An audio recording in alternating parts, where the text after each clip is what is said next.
Good morning, everybody. Day 4 here of Superkite 2019, and what an event it has been so far. Just to highlight a few things that have been happening, we've been through the complete discipline of the men's freestyle, with the winner of this event coming up with Valentin Rodriguez, and then also crowning himself the world championship. What an emotional and great thing that was down here yesterday on the beach. 17 years of age, and what an absolute killer out there. Insane to see him riding, you know, making of a champion, and looking forward to seeing him going more championships under his belt. Then in second position of the event, we had Adeldi Corniel. In third position, Liam Whaley, and in fourth position, Luis Alberto Cruz. Incredible riding from all of them, and yeah, can't wait to see them back at other events coming through in the 2020 season. Now it is the turn of the ladies, our heroines out there on the Cumbuco waters. What a view we have there. That is the event site.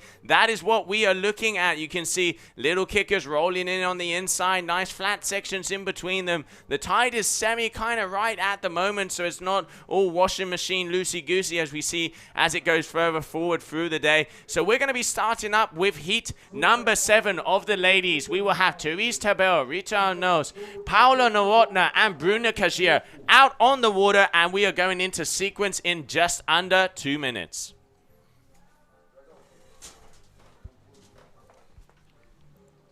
There we can see Miss Novotna on the inside shore there, just getting ready, making sure she has everything fine-tuned before the start of this heat.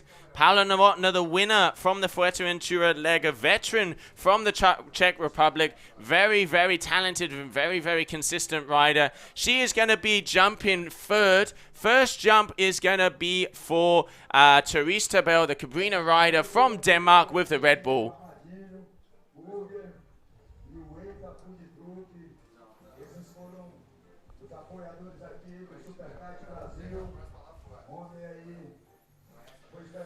Looks like the wind is starting to pick up a little bit more out there. There you can see that on the right is Bruna Kajir. She is the last one to jump. We just saw Paula Novotna. I can see Rita Arnaus getting ready out there as well, the slingshot rider from Spain. And just standing on the shore because she were going up first is Therese Tabel. She's the first one to go in the water.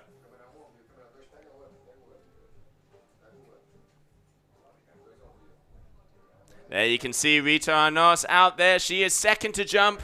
And the first person to go out will be Therese Tabel.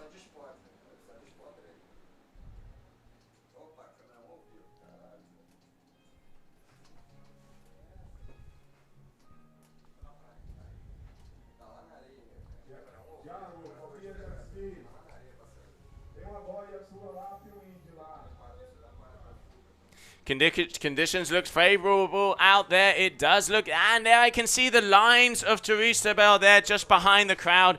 The Brazilian community is so behind all of these riders. It is very important to, you know, feel the love and feel the push that they have there. I can see some of the guys as well. Liam Whaley there, Fabio Ingrosso on the inside. A big congratulations to him. He is the coach of the both 2 world champions this year. The coach of champions, as we would call him. Amazing riding from them. Okay, we can just see we're getting everything set up there. That is Rita. That is Paula. First to jump will be Therese Tabel.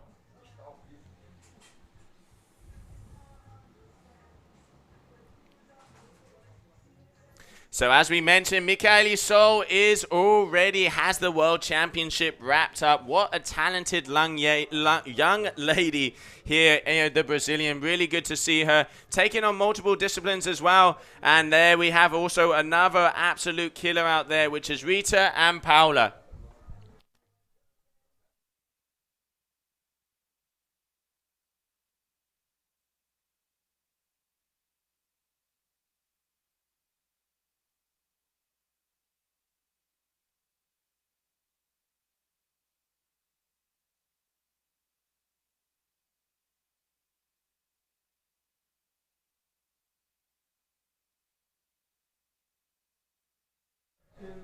The beach is starting to fill up with people, and I can just hear.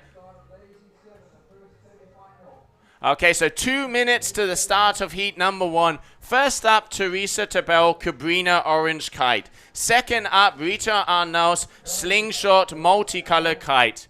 Third, Paula Novotna. And fourth, Bruna Kajia.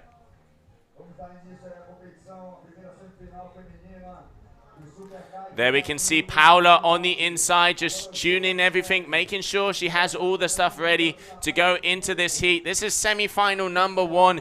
Important moments. And there we just saw Teresa Bell. She is the first person to go out on the water. Very talented young lady from Denmark. Red Bull Cabrina rider. Has one of the nicest styles out there. Very wakeboardy, keeps that kite low.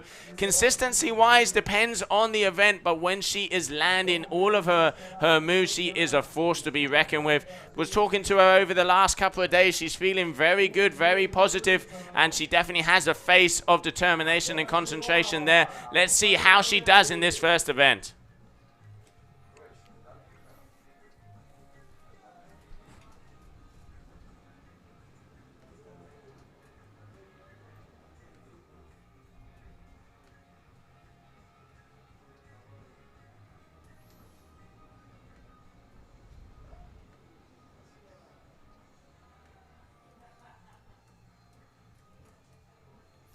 We can see our safety crew as well there, just getting ready, making sure they have everything on cue, and that we don't have a similar situation that we did yesterday with that unfortunate mishap with the jet ski in that final. What a final we had. Make sure you check the social medias of the GKA Freestyle. We have all of the videos, highlights of that ridiculous final. Where these guys are taking the sport is just mind-blowing, and I can't wait to see what the 2020 season has in for us. So once again, day 4 here. A good morning to everybody on the stream. Hope you are enjoying the event so far. Once again, if you have questions for any of the riders, conditions, etc., shout it out here on the live stream, and I will try and answer as quick as possible.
Just 1 sec, I'm trying to get the scores ready so it's all going. Okay? Ahora sí.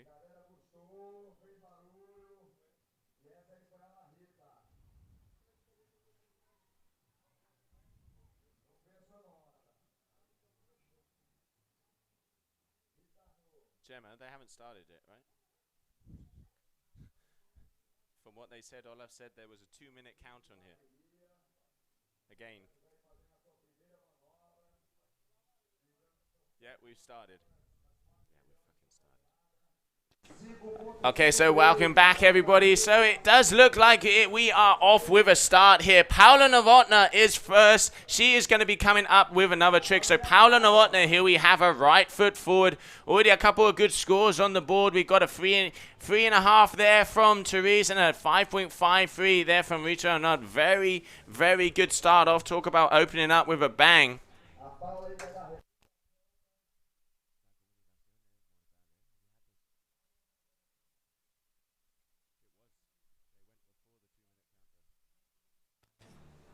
Okay, so here we have Paula Novotna getting very close to being timed out here.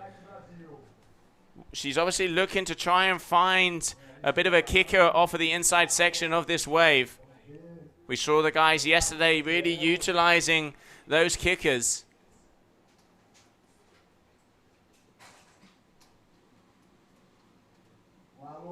Okay, here we have Paula. That is a big wave to go off of. Huge S-Band 1 there. S1 from Miss Novotna from the Czech Republic. Very, very good move from her there. It's going to be interesting to see what kind of scores are going to be coming up on the boards, but really nice one there from Paula Novotna. Okay, coming up next, we will have Bruna Cagia from Brazil. Bruna Cagia, North kiteboarding rider with the red North kite.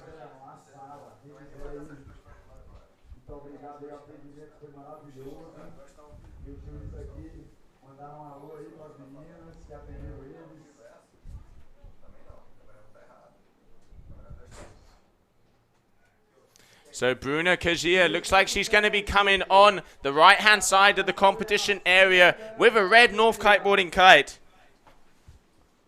There she is, Miss Cagia, front and center. That's the girl.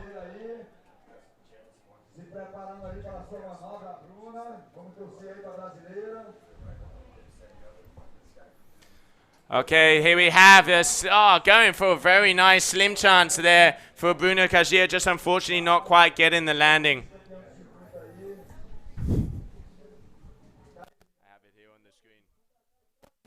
Okay, so that's the first round of moves from the ladies. Bruna Cagia unfortunately missing a trick there, not quite getting the slim chance that she was looking for. Okay, so coming up next, we're going to have Therese Tabell from Denmark, Cabrina rider.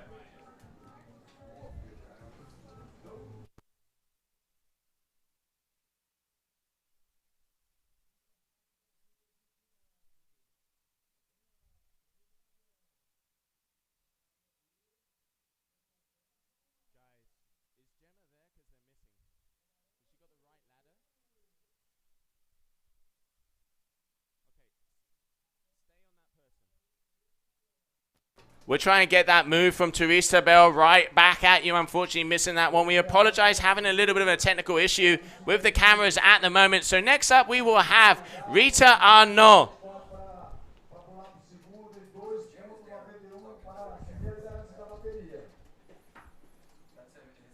That is Rita Arnaud on the screen. So there we have the young lady from Spain, just waiting to see what happens there on Bruna's score. Obviously, Bruna has had a crash, and now it looks like Therese Tabot is coming up. I apologize for these technical issues.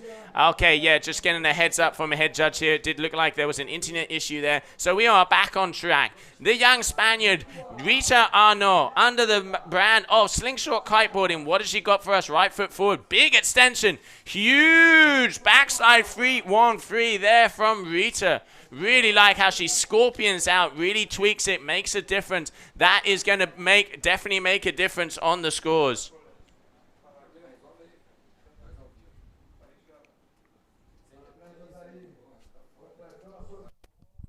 Mauricio, can I help you guys? How can I help? Because like the replays, you're replaying not the move. Yeah.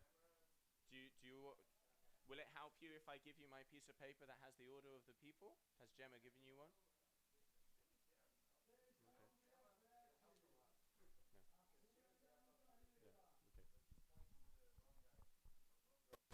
Okay, so here we have Paula Nowotna. This is her turn, the lady from the Czech Republic. Once again, winner of the Fuerteventura leg here, so she is a very powerful rider. Super consistent, Paula. Let's see what she has for us here at the last event of the season so far. Semi-final number 1.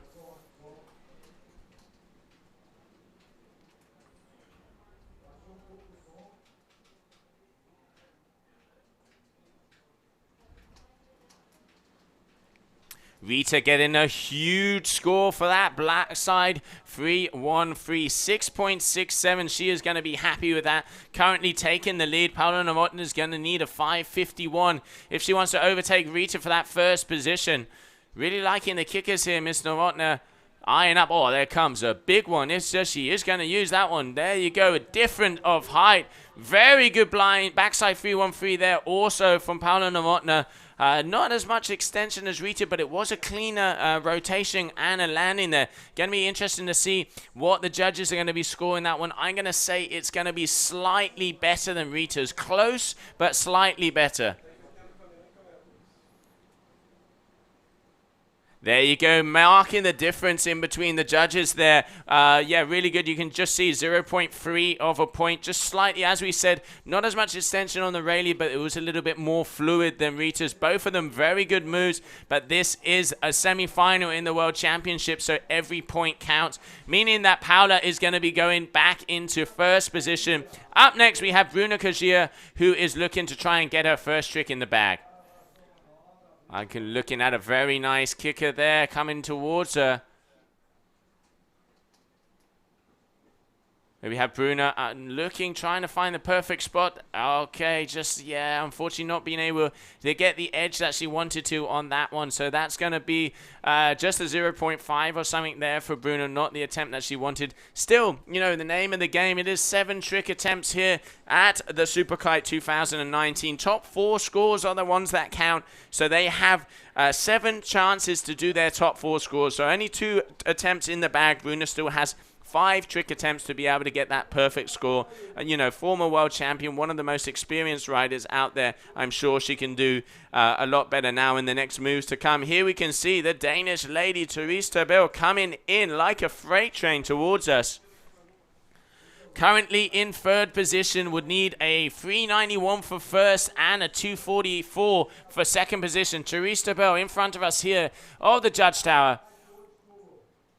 Okay, slim chance. I reckon that's going to be counted as a crash. Completely submerged herself there. It's very hard. Just didn't quite get that wrapped landing on the inside section of the wave. She's looking back because she knows it's going to be very close to be a crash or not. But yeah, definitely a crash there for Therese Tabel. Up next, we have Rita.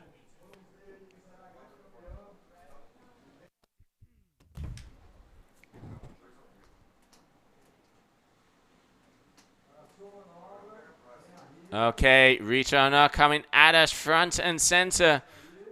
Hintenberger free. Man, this girl is on fire. So consistent. And there's the grin. There's the smile. Very happy with her performance there. And I'm not surprised. She, in the last heat of the day, on day number 2, she didn't even get her hair wet. So, yeah, really good riding there from Rita. Now, coming up next, Paula Novotná. Here we can see that slow-mo action from here. Extension of the Rayleigh, rotating round and passing that bar just on the landing with that front side free. Great riding there from Rita, and yeah, she is definitely going to go back into first position.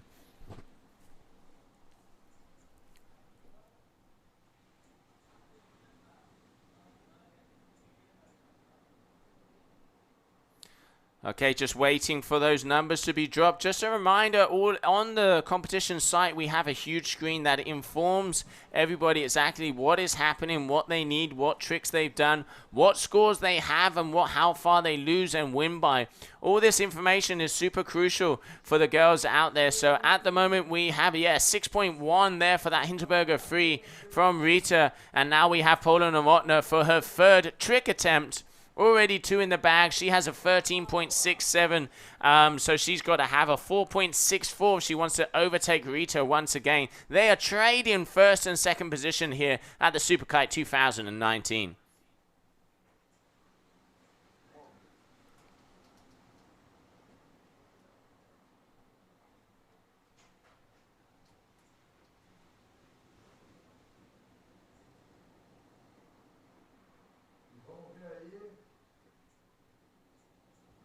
Okay, here we can see Paula. Looks like she's going to try something left foot forward. There are some flat sections on the inside part of this competition area. You really have to navigate through them because it is a little bit choppy out there. Oh, didn't look like, she didn't like what she saw.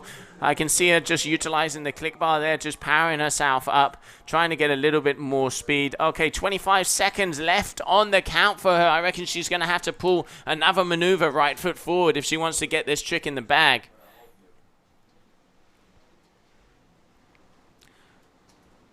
Looks like Paula is out there on her 11 early hours of the morning here. So it looks like 11:45 local time. She is unhooking that way. Okay, going for back to blind, just not quite getting the landing. You can see that the bar wasn't close enough to her hip and got pulled over backwards. Here you can see it kind of went out, so you really had to rotate that shoulder around if she wanted to save it. Just unfortunately not being able to get the land there. Next up, Bruna Kajir.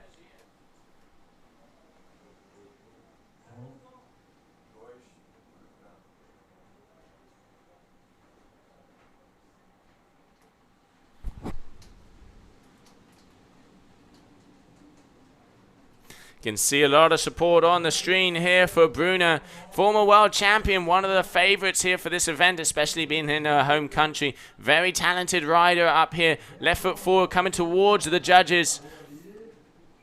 Big backside 313 there for her. Really beautiful extension on that Rayleigh. Kite was in the sweet spot. You can see just how she completely extends. Very nice horizontal rotation access through that backside 313. That is going to be a big score for Bruna. That it looks like she is back in the game. I'm going to call, medium to high sixes for that one. Very good riding from Bruna Kajir. Okay, Therese Tabel also looks like she's going to be coming left foot forward, coming at us with a lot of speed. So far, Therese is in third position with a 9.77. Needs a high 8 and a medium 3 to be able to advance either to second or first. More than capable of producing any of those moves.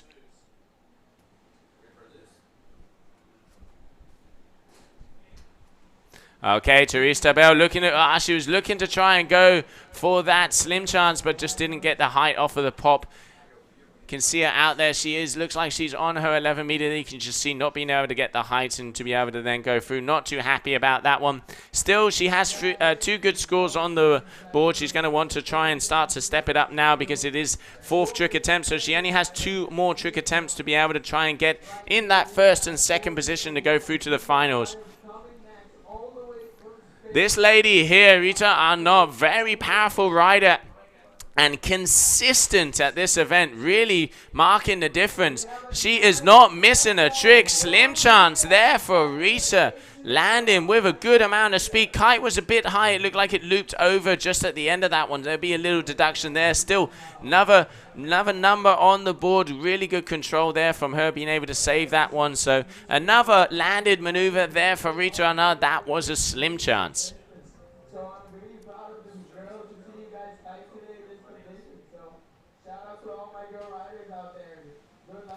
5.0 there for Rita Arnaud. Great riding there from her. Once again, 23.3. 4 out of 4 in the bag. Consistency is key there for her. Okay, Paula Novotna is in second position. She needs a 9.64 to get first position out of Rita. That's a big move if she wants to pull that off. More than capable, very veteran, experienced rider here. Going to be interesting if she sees she's going to be doing that towards us or utilizing the kickers. By the way, she's swinging her kite up, left, down, right, and center. It looks like she is going to be going and doing a maneuver on this tack. She's already got 3 the other way and looking to add the consistency and add the variety coming this way. Okay, she's going for that slim chance. Looking to try and get that slim chance there, but unfortunately not getting that rotation. So that is going to be a crash for Paula Novotna. There are some big swells on the inside here. You can see the waves starting to pick up. Okay, up next we have Bruna Kajir with that last maneuver. Very big backside 313. What has she got for us here?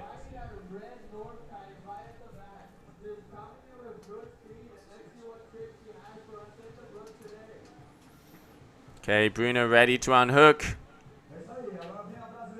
Big S1 there from Bruna. Really like how fluid she is through those rotations. The speed does not change in a single moment. Good Rayleigh comes through, equalizing that speed, passing all the way around and landing. Yeah, great ride in there from Bruna. That is going to be another big score. Putting herself back in contention. She was going to need a 6:48 if she wanted to go through to second position. I'm going to say she's definitely going to have that one.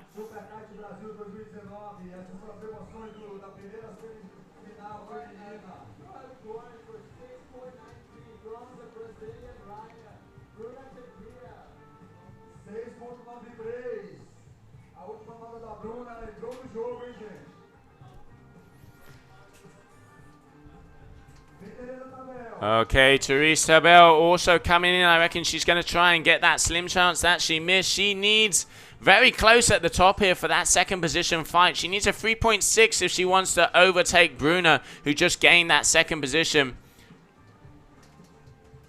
It's quite hard there on the inside. This looks like the waves are definitely bigger. I already heard that people have been surfing down the road in Taiba. So hopefully we can go out and get a nice sunset session at the end of this day. But first we have the ladies out on the water. Therese has 35 seconds left if she wants to produce the goods. Does look like she's got enough time to go all the way out the back and then come. It definitely looks like she wants to be doing something left foot forward.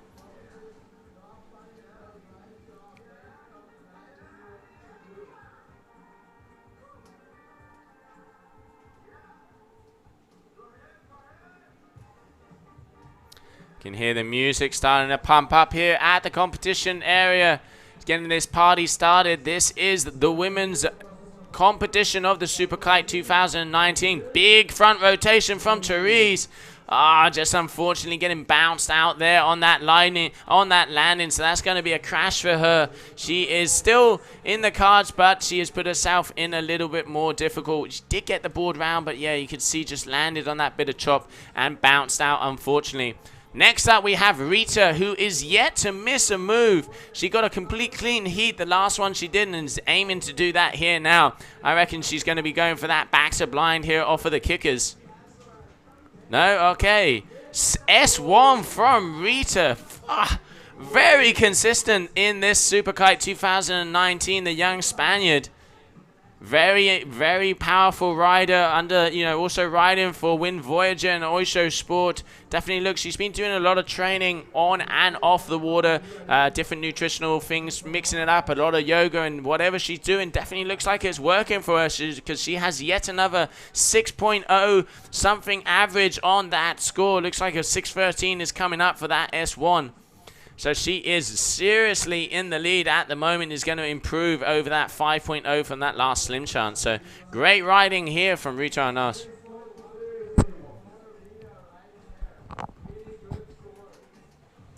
$6.13, yeah, there you go. S1 from Rita Arnas. Next up, we have Paula Novotna. So Paula, what she needs a 0.47 for second, and she's comboed out for first. So Rita in a comfortable position, and Paula just, has to get a good landing to be able to get that second position away from Bruna, and then also to apply some pressure to be able to hold it. But there are some beauties of kickers coming through the Cumbuco beach here today.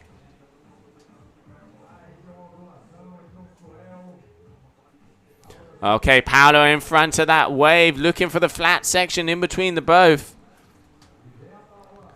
Okay, here we have powerful face there, going for that, a slim chance. She does get it, yeah.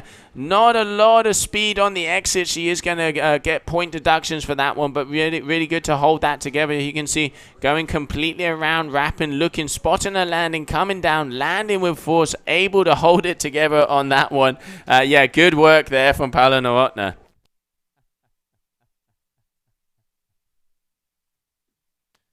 Okay, so yeah, it looks like there are points deducted, obviously, because it wasn't the cleanest of landings, but 4.3 seems to be the name of the game coming up for her there. Bruna Kajia up next. She needs a 10.31 for first, and she's just waiting to find out what she needs to go to that second position. Let's not forget that the top two riders are the ones to go through to the next final.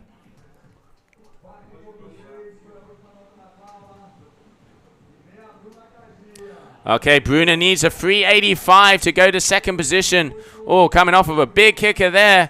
313, just missing the bar. Didn't quite get the launch that she wanted to. You could see the lines didn't slack up as much as possible, so the bar was quite a way away from her. So that is a crash for Bruna, currently in third position after that move from Paula. Okay, 6th trick attempt for everybody. So Teresa Bell has her work cut out for her. She needs a 7.44 to get into second, into that safe zone, and a 3.6 to get into third. More than capable of putting those scores together. She was riding very powerfully in her last event in Dakar, but needs to get those scores on the table here, having quite an issue with some of those landings with the little chop out there. Okay, it just seems like she's adjusting a few things there, making sure that everything is fine-tuned to be able to get those top scores. She knows these are two very important maneuvers because these are the last two trick attempts for her, and she has only 2 good scores on the scorecard. She wants to be able to get these landings if she wants to go through to the final.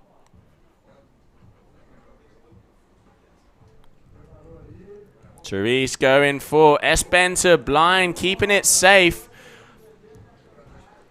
Kite was in the sweet spot, but yeah, really big extension on the Rayleigh. Rotates round, landing blind there. S-Benter blind for Teresa Bell. High fives, I reckon. Maybe medium to high fives for that one.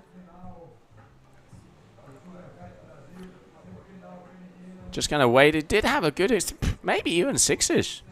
Yeah, it's going to be a good score. There you go, 6.2. Great to see the judges really taking into the account the execution of that maneuver. Really wakeboardy. Kite definitely was in, looked like it was in a lower position. Can't see out of the booth here quite as well. So I think the definition moment on that to get the higher score was the kite position. So Teresa Bell in third position and very close to second. Rita Arnaud going to improve. That is a beauty of a slim there from Rita. So powerful. Rotating completely around. That is definitely going to be in the 7 range. Great landing, exit speed control. You can see those the lines slackening out for that one. Yeah, really great maneuver from her.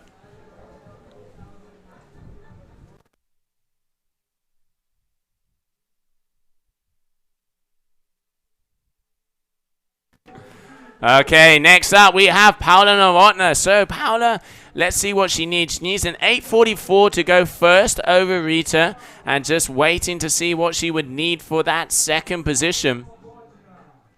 Paula currently in second, so she needs 8.44 to go through to first round. Just waiting for my screen to update here. Yep.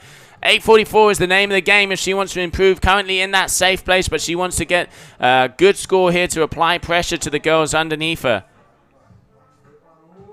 Oh, going for a big Hinterberger 3 there. Just unfortunately not quite getting the landing. Nice extension on the Rayleigh. Really good rotation, but just missing the pass.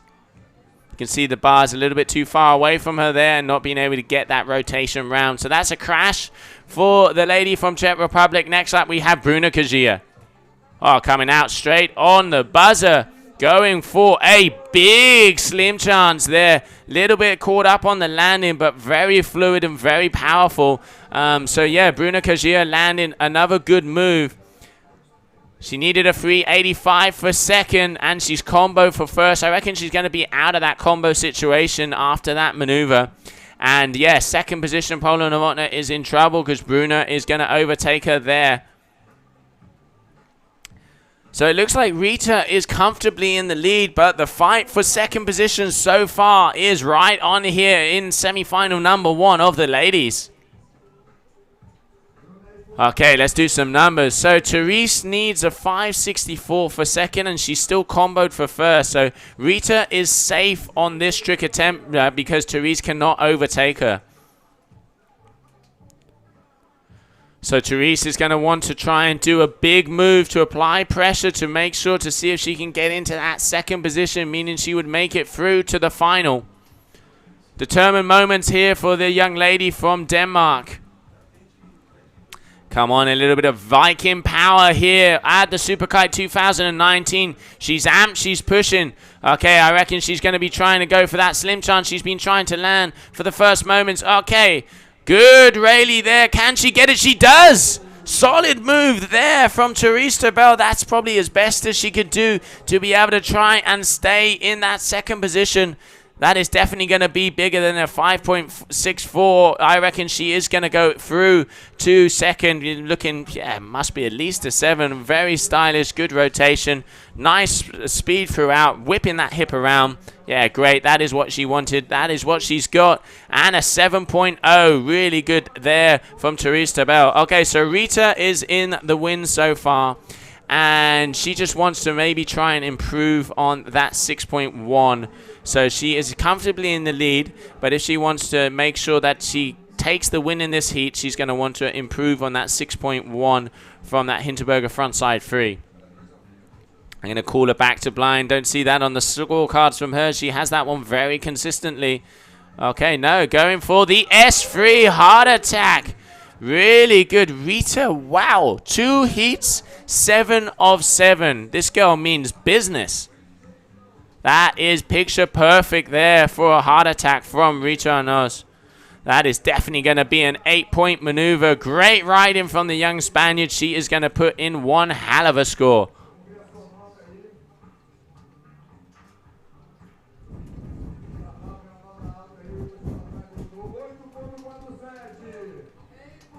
Oh, 8.47 from Rita. Yet again, this is the second heat that she has not missed the trick. So Rita has landed 14 tricks in a row in a World Championship.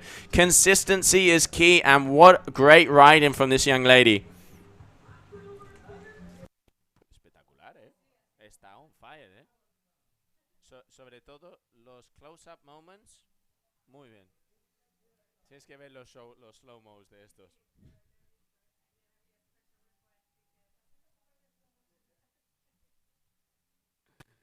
Paula Novotná, right foot forward, going out. She needs a 5.01 for second to try and pressure Teresa Bell out of that safe zone. So she wants to be landing this maneuver. 5 is a medium score for her. Oh, can she get it? She does. Oh, that is going to be close. That was a very small back to blind there for Paula Novotná. Going to be interesting to see if she is. It's quite a small one. Whew, that is going to be close. I don't think she's going to have enough to go through on that second position. It is going to be very close. Oh, down to the wire here. Waiting for a last score to be dropped. You can see the face of Therese waiting. 4 point something is coming up at the moment. Just waiting to see if that score is validated. 4.62. So unfortunately, Paula Novotná is not going to be making it through to the finals of this event. So it comes down to Bruna. If Bruna wants to go through to the final, she needs a 188. That is a decent chance of her going through. 188. Easy score here for Bruna, but she has to land something. Has to be a little bit bigger than a big rotation. I reckon she's going to have to go for a pass. So she's going very intelligent riding there from Bruna Kajia. That was a frontside grab free off of the wave. Just shows the experience she has there. Going, yeah, nice indie grab, frontside free there from Bruna Kajia. Definitely going to be enough to take her through. Meaning that going through to the next round, waiting for it to be confirmed, it looks like we are going to have Rita Arnauz and Bruna Kajia.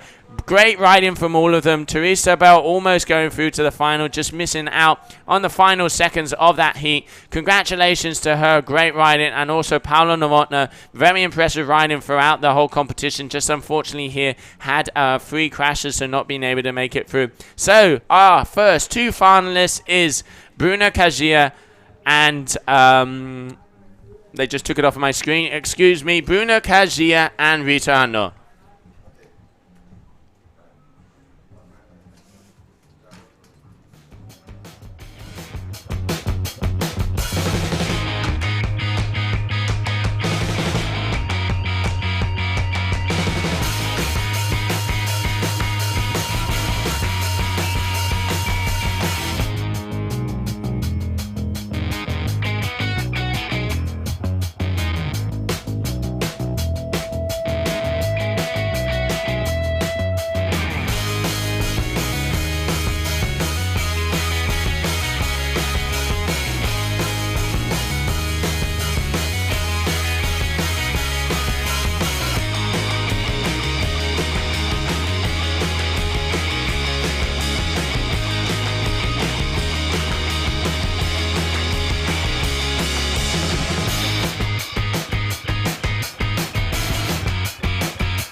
All right, guys, I'm here with Rita Arnaus, absolutely on fire. Every single trick landed. It was amazing. Your execution, everything else left us speechless. What's going on? What is it about Brazil that makes you ride like this? Yeah, I don't know. Today I feel it's a very good day. It's the birthday of my grandma. They are watching my family. They're together and they are watching me. So I bet it's all the energy. I love Cumbuco. I love this place. I was feeling the conditions very good. So yeah, I'm excited. I could land on my tricks and I did my best, I guess. Ready to go through to the finals? You ready for the competition? You want to finish on a podium spot at this event, last event of the year? I want it so bad. I'm great as well in the final. Bueno, ahorita un mensaje a todo el mundo que te está siguiendo desde casa. Sí, muchísimas gracias a mi familia, a mis amigos, a los seguidores. Os quiero a todos. Gracias por toda la energía que me mandáis. Lo siento, de verdad. Gracias. Rita, muchas gracias, mucha suerte. Thanks a lot. Back to Joe.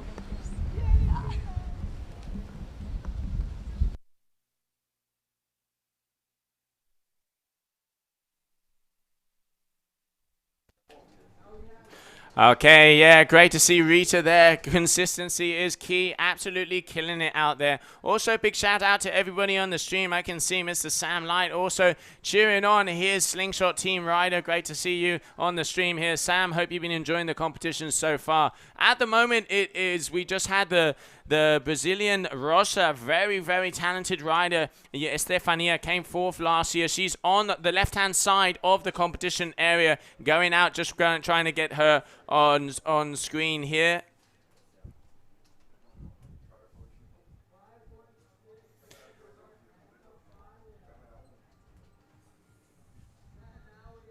Okay, next up we have Pieper van Eersel. Literally going through the competition area. There she is. Okay, appearing onto screen. Pippa in the stream with me yesterday. Very talented young lady. National champion of the Netherlands. So Dutch national champion 2019. And I'll say it, one of the ballsiest riders out there. So here she is for her first trick attempt. She is aiming to go through to the final, but she has a very hard heat in front of her.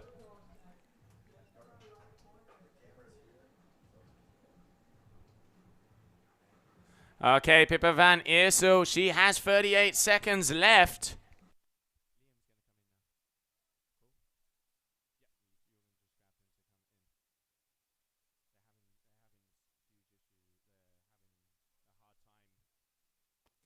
Okay, so here we can see Pippa van Eersel, right foot forward, off of the chop, going for a big rally extension and coming down like a ton of bricks. Just unfortunately, you can see the kite didn't slacken out there. Here it is. Not the best. Got a good edge, but you can see just how the bar gets away from her, grabs it on the side, and unfortunately just went fishing on that one. So that's going to be a no score for Pippa. Coming up next, we have the current world champion 2019, Michaeli Sol.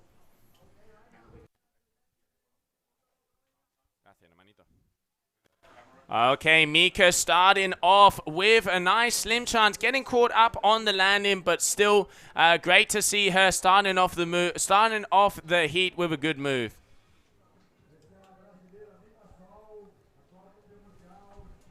Okay, so coming into the booth with me, we have Mr. Liam Whaley from Spain. Liam, welcome and thank him for joining you. What's up, Joe? How you doing? Good, mate. It's good to see you. Congratulations yesterday coming third in this event and also third overall on the 2019 World Tour. Congrats, dude. Proud of you. Thanks so much. Okay, so on the water at the moment, we have the second semi-final of the ladies. Claudia de Leon on screen now. She is first up.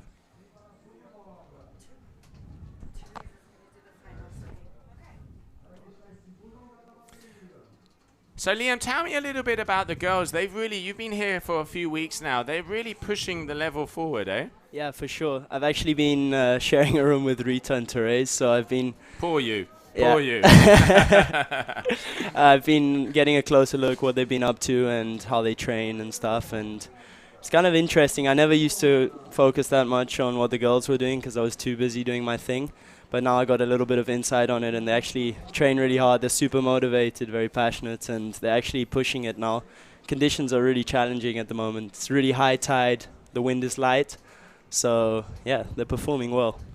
Yeah, definitely you can really see the push of some of these girls, especially, the two ladies you just mentioned, Rita and Therese. Therese, unfortunately, not having the best of heats there, so she hasn't made it through to the finals. But Rita, the last two heats that she has done, she's landed every single one of her tricks. That's 14 tricks in a row in a World Championships. That's a good consistency. Yeah, definitely. I saw her training before the event, and you could just see her consistency was on point.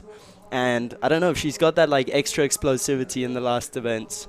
She really even if she has a bad pop, she manages to get her way around and land the trick, and that's really sick. That's what consistency is all about, not having the perfect conditions or the perfect pop and just managing to pull it off somehow. Yeah, kind of dealing with it and be able to get the move. I mean, sometimes, like you say, especially in these choppy conditions, it's very hard to get a good edge. We've been seeing it throughout the whole competition, and even sometimes when you do get a good edge, then you might be landing on top of a piece of chop for the landing. So tough washing machine-like conditions out there.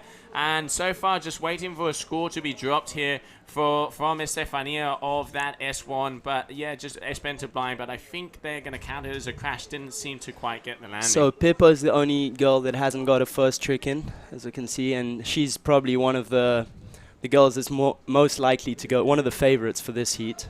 With Mika, I think.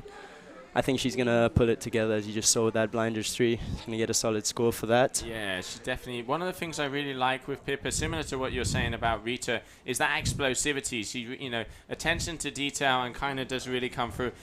Rita a bit more consistent than Pippa. Pippa still sometimes has a fluky goosey out there, but still, that's going to be a good score for her. I reckon she's, brush herself off, get back into it, and I reckon, she is definitely one of the favorites of this heat, together with this lady here. Mika Elisol. Yeah, she's just on another level, isn't she? And coming from the strapless competition, winning that, how insane was that? That was talk about a shaker. But I think, those kind of things are really good for the sport, because in the end, it pushes the level up. I mean, even on the guy side, like with yourself, you had one of the best heats of the best heat of the competition, and I think one of the best heats we've ever seen, landing 210s. How did that feel? I was absolutely ecstatic. It was hard to contain the emotions and stay focused for the next heats. Actually, I was really worried about that, because I'm like, dude, I'm on such a high right now, and everybody's gonna come up to me like, sick heat, and then I'm gonna go into the next one feeling like I have to do even better, and that was hard. Yeah, it is hard, but I mean, I think you came off of injury last year. You had a hard season, but to be able to end it with that high, with the best heat of the event, in probably some of the tough conditions out there, I think that's a good way. And here, Michaeli Sol demonstrating why she is going to turn into a 3-time world champion here. Getting that second hand on the bar, you can just see how consistent she is. Boom, 2 hands on the bar, easy landing, controlled. Yeah, making a difference there, really marking the difference. That's going to be a bigger score probably than the one we saw from Pippa. For that exact reason that Liam's saying here, that you did getting those 2 hands on the bar. Okay, so next up we have Claudia. She is gonna be going into the competition area here. She looks like she's even got a little bit of a war paint on her face there. She obviously means business so far. The zinc.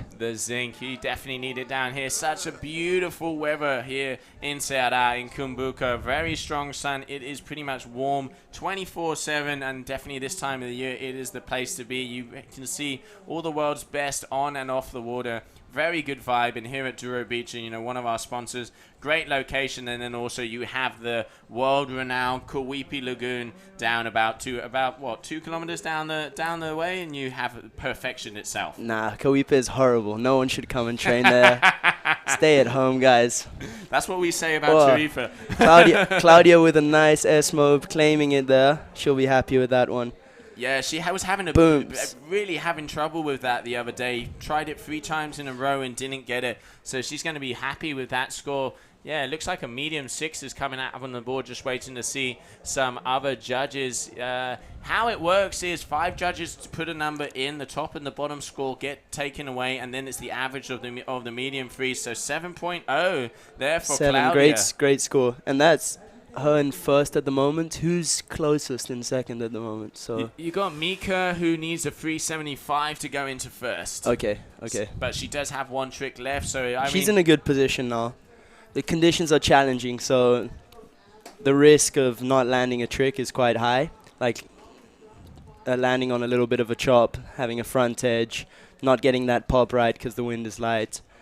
So yeah, it's good. Sometimes when you do your trick first and you land it, then it gets you into a good mood. Gets you into that flow and vibe, and yeah, that's, I mean, you would definitely know what that is like here, competing in Tarif, in all of the events, and competing here in Cumbuco, having, I think, a very, very nice way to end off the year, and look forward to seeing you next season. What are you going to be bringing to the table, mate? A lot of things, hopefully. I'm really going to take next year quite seriously. I feel like all of these years I've just kind of gone with, wow, solid late mob from Estefania. She seems to always ride really well at home. She does. I mean, one of the veterans here in Cumbuco, she came 4th last year, so obviously a force to be recommended. Really, I really like how you can see pulls the bar in there to keep it close to her hip. Very technical rider. Yeah. Oh, okay, here we see Peppa Van Eersel just waiting. One of the technical advantages we have these days at the competitions, they have a big screen on the competition area where you can see pretty much everything that's happening.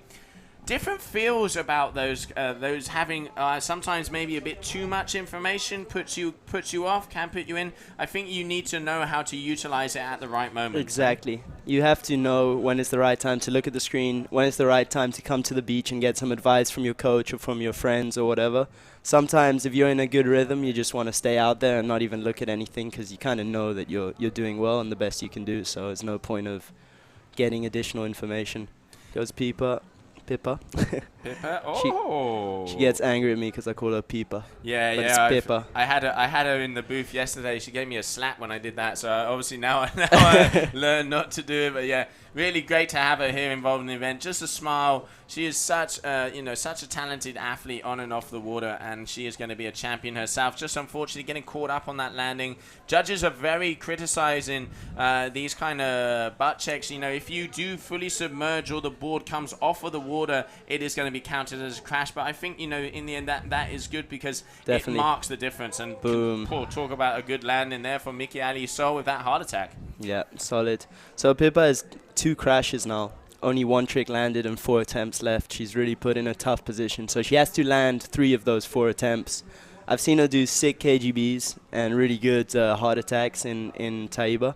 So if she sticks those 2 tricks, it could put her into a good position. But yeah, the pressure is on for sure. Definitely pressure is on. Semi-final number 2. Only 2 can remain. At the moment, we have Michael Yusol in the lead, winning by 4.36. Second position, we have Claudia Leon, 18.37. Anything can happen. Still 4 trick attempts are on the cards coming up to that Meridian, Ecuador, middle point of the heat. But here on the screen, front and center, war painted too from head to toe. Claudia Leon, what has she got for us coming towards the judge tower? Has she done a late mob yet? She hasn't done a late mob yet. I know she's amped because she's got past that slim chance block. She was really having difficult times with that one yesterday. One of the things I noticed with the girls, Liam, maybe you can share some light on this. A lot of the times on the slim chance, they actually wait to land wrap, which in my opinion is harder, especially in these choppy conditions. I feel like they don't have as much powers as the guys do in their arms. So when you land in wrapped, if you land at the right time, as you land and the board is facing downwind, you'll get that slack and you'll be able to pass the bar. And to pass it in the air sometimes is harder. But if you go too high and try to land in wrap, the bar is going to slowly pull away from you. And nice one. Solid. She's solidifying that second place. Yeah. So yeah, sometimes it's easier to land in wrapped, but you have to get the height right. Yeah, because you see a lot of these girls, sometimes they've come down and they've rotated their body round with the bar behind their back to get that wrap landing, but because they have so much height, you can see the bar getting away from that sweet spot in the air, arc of your back, and really coming down hard. So yeah, as you say, timing is key. But with the girl riders that I see are a bit more consistent are the girls that keep the bar really close to their hip. It's like Mika, she always has the bar super close to her, so she never allows the bar to move more than 20 centimeters away from her hip. So she doesn't seem to have that problem. And maybe girls' style should be different than guys' style just because they have to adapt to what their body allows them to do. Yeah, no, absolutely. Especially, like equipment-wise as well. They are on smaller kites normally than a lot of the guys, so they have to adapt to the conditions and find what they can do, what gears they can use to overcome challenges out there. And at the moment, we have had a couple of girls, Rita, Mika, Pipa, and Teresa also, a lot of the girls really overcoming some of the hard things out there. And then Bruna in that last heat had a bit of didn't get so good consistency throughout the middle part of that heat, but then the competition experience she had came out at the end and did 4 solid moves, taking her through to the final. Yeah, definitely. She needed, I think, a 1.88 to make it through to the final. So yeah, flat 3 was the perfect option. I'm not sure what did they get scored for, like an S-bend or something. I think an S-bend you're around the 1.5, but it has to be a decent one. So okay. I think a bit risky. Yeah, it was a little bit too high to say, okay, I'm going to do a big rayleigh or a big S-bend. It definitely had to be something with a pass, and I think a frontside 3 and she even threw in a little indie grab there in the middle was the intelligent move there from her. Yeah. Okay, so Pipa, this is an important moment for her. She wants to land this trick if she doesn't want to put herself right into a very difficult position. Definitely.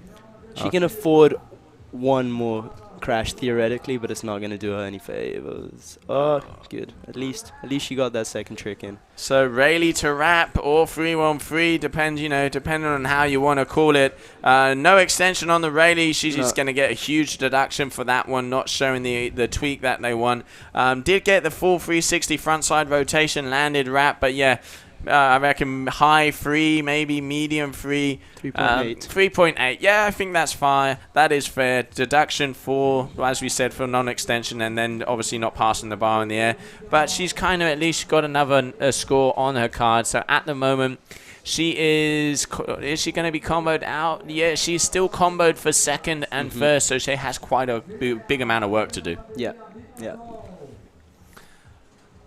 So if you're just joining us, this is day number 4 here of the Super Kite 2019. I'm Josie Ashler. In the booth with me, I have Liam Whaley. So Tarifa boys here shouting through the mics. At the moment on the screen, you have Mikaeli Sol, world champion for the 3rd time. She's going to be crowned on Saturday and looking to end the year on a high with a win of this event. So far in the lead, 22.3. They seem to be a bit underpowered. Mika's on a 12. And yeah, it looks like the wind is slowly dying, so it starts to become very challenging. When it's choppy and the wind is a bit light, that's when I struggle the most, to be honest. But not sure if they're gonna continue it for so long. Yeah, I can see race director Olaf. It looks like he is having a check of the conditions, obviously always making sure that it is suitable out there. As you say, Liam, it does look quite choppy. But, this girl, just going over that front edge, unfortunately, that was nice. Really like how she does that low-mo kind of full rotation style, eh? Yeah, she really edges super hard to get whipped around and get that slack. It's kind of the way that the girls do it. The guys are starting to go a little less inverted at the start just to get that extra height. But yeah, that's how all the guys used to do all of their back mobs. Yeah, I still super powerful edge and a big slack. Yeah, really pretty much already get that full back rotation before even coming off of the water. Yeah. So yeah, that is a crash for Mika. So she is currently in first position, wins by 0.4 something, and looking to come up on the 5th trick attempt. We have this young lady from Spain, Claudia Leon, already 4 for 4. Pretty decent tricks. Wants to get another good number to be able to get away from the pack, because there are Estefania Rosa there is very close to her, so she wants to apply a little bit more pressure. But as you say, they are on 11s and 12s, and it is looking very light out there. What does Claudia need to move into first? Is it possible? Yeah, she only needs a 4.37, so more than capable of getting a score like that. I'm sure doing back to blind the other day, pretty consistency and trying some KGBs. There's a good kicker, but it is light. Whoa. S-bend pass with a down loop and crash. Nah, that's a crash there for Claudia Leon. So trying an S1 there, but not quite getting the landing. It does look like, as you mentioned before, Liam, it does look like it is very light on the outside of this competition area. I wonder if they are going to call it. You can see the beach starting to fill up there. Great to see the community involved. So many good vibes here. Liam, you were out there yesterday in the final. There was so many people on the beach and you could just feel the energy. Does that help you get the adrenaline pumping and just go bigger? It definitely does when you're in a good position. When you're doing well in your heat and you got that vibe going, all of your friends supporting you and just the crowd cheering, because everybody at the end of the day they kind of support the guy that's doing best a bit more. So yeah, if you're doing well, it gives you that extra push. If you're doing badly in the heat, then I don't know, sometimes I don't like people just to cheer me up when I'm not doing so well in the heat. I'd rather concentrate and face the reality of things and go out and try to better myself. But it's always good to have that support on the beach for sure. It is always good, yeah, but like you mentioned, sometimes backside 313 there from Estefania. So she only needed a 5.53 to go into first. That's going to be close. Yeah. Was quite low, didn't quite catch the Rayleigh, so let's see here. Not very extended. Yes, he got that off-axis style Rayleigh, tweaking it out, but yeah, not very extended, did get the full rotation. It's going to be close, but I don't reckon it's going to be enough to take her through the first position. Okay, so she's in second now? Or is she... Rosa, just waiting.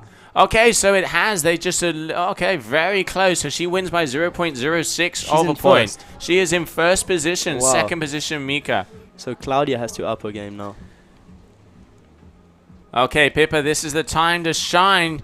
This is the time to get a good landing here for her. Okay, going for Hinterberger free, but coming down in a bundle. She is not going to be happy with that one. Okay, so now tense moments here for Pippa because she has to land the next two tricks if she wants to have a chance at this second position. First, I reckon, is going to be very hard, but with the other top three riders very close in between them, all of them on that 22 point something average.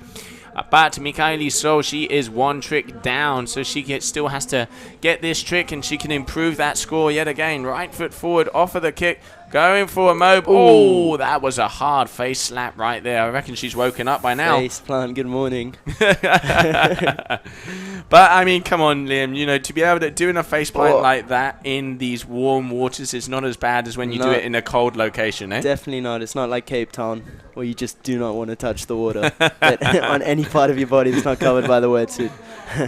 So, Liam, you're also, multidiscipline. You're very involved in the big air aspect as well and doing very well. You've had 2 years ago, you had second. This year, you had third in the King of the Air Red Bull event. This year, I presume you're going to be going back there. So, you've got second, you got third. First is the only one you have to get next, mate. Exactly. It's the only trophy I'm missing at home.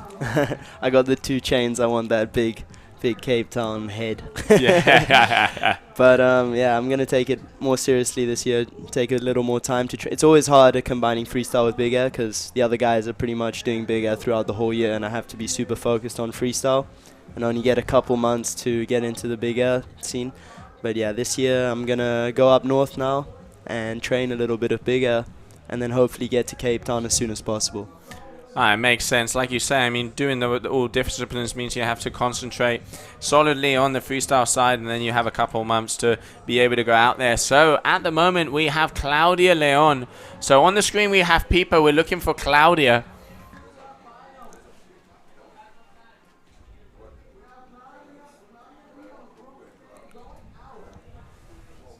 There she is. There you can see the Indian war paint. So she needs to get a 4 point something for first and a 4. Yeah, so pretty much a high 4 if she wants to go to first, and very similar if she wants to go to second. Okay, back to blind air pass. Poor. Very small. Did land it, probably only centimeters off of the water. It's going to be close. We saw one from Paula that was around that kind of score, but yeah, that is going to be close. I reckon she is just going to pull it off. Still another round of tricks for 2 rounds of tricks for every lady, so it ain't over yet. 4.8 for that back to blind air pass, taking her through into first position. Claudia Leon. It is light out there, eh, Liam? Very light, very light. If you see the girls struggling on 12s and 11s, that means the conditions are almost not suitable. But at the end of the day, we have to get the comp done, and yeah, we're going to see who's the most complete rider in these very light conditions. Yeah, absolutely. And these girls are very, very talented out there navigating through these tough conditions. So day 4 of the Superkite 2019. Want to take this opportunity to thank everybody that's made this possible, especially our sponsors, Ceará, Governo de Ceará, Asamblea Legítima do Estado de Ceará, Verge Mares, and Douro Beach Hotel right here in front of us, where we have the beautiful location of the Cumbuco Beach. Cumbuco local on the water right now. Here we have Estefania looks like she was trying to go for a slim chance there, but not getting the rotation. Not happy with herself, but yeah, as we said, the conditions are tough out there. Next up, we have Pipa. So Pipa, she's comboed no matter what. So she needs a 12.39 if she wants to be going through to second, and similar for first. So basically, Pipa needs to get 2 big moves if she wants to have any chance of going through to the finals. Basically, I think she needs 2 high fives, right? Yeah, something like that. So hopefully we can get a high five from her later. Double shackers. Here she comes, the Dutch lady, national champion, looking for 2 big moves if she wants to be moving her way through to the final. 55 seconds on the ticker. Actually, she needs 2 sixes is something. 2 6 somethings, yeah.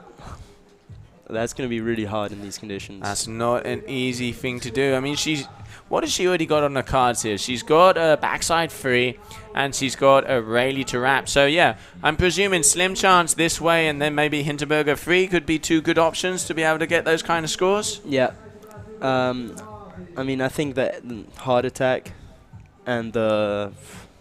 Not sure. I think she's going to go for the back to wrapped again, but I don't think it's going to get a 6. No, I think I agree with you there, Liam. Okay, she's not...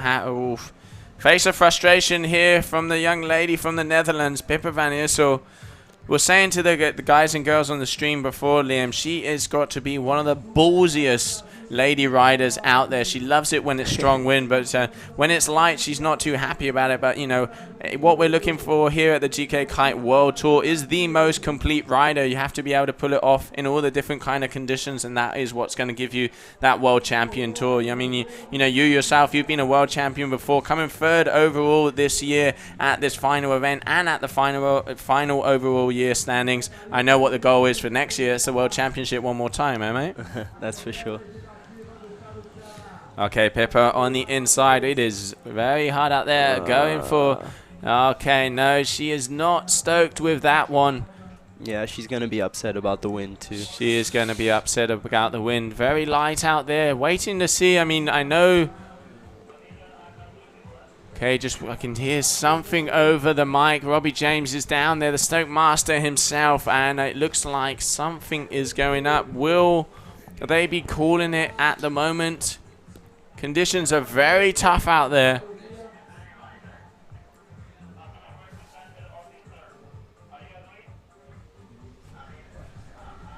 Yeah, I think it would be fair to call it, to be honest. I mean, she really didn't have wind in that last round, but it's a very challenging decision.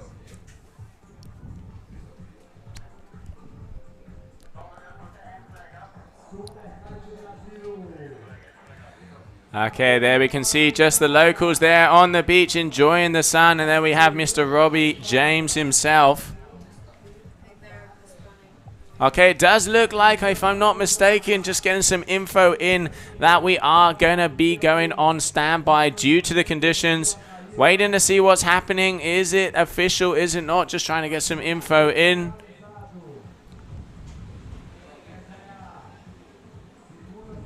I can see tour manager Tom Hartman, Mika, wondering what's going on, and Fabio there trying to see. I think, to be honest, Liam, what do you reckon? It would be fair to cut it right now. Conditions are marginal out there, right? Yeah, definitely.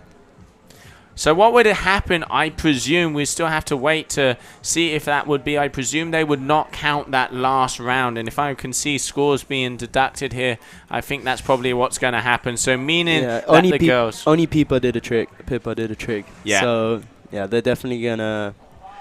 That's good for Pippa, though. Yeah, she's going to be happy about that one. I think that would have been a very decisive moment for her if she hadn't got that move. So what that means is when we go back into sequence, ladies and gentlemen, we will be starting on trick number 6 of the second semi-final of the ladies. So yeah, we are on standby. Stay with us. We will be keep updating you. We're going to get some people in interviewing. It's Liam, great having you here in the stream. Thank you very much for joining us. And once again, congratulations, my friend, for all the good events this year and coming out with that third. Thanks a lot, Joe. Congrats for the great commentating. You make the live stream very exciting. Thank you, mate. Couldn't do without you, boys and girls. So we'll be right back. There we can see Danny Jimenez, head judge, checking the conditions, and hopefully we will be back on sequence very soon.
Okay, we're back, everybody. Yeah, as we mentioned, we've gone on suspension because the wind had disappeared, and unfortunately, it was not able to continue this heat. Well, what happened? We will go back into that semi-final number 2, meaning that we will be starting off of the 5th trick attempt. So trick 6 and trick 7. So each girl has 2 more attempts to be able to try and get through to that final.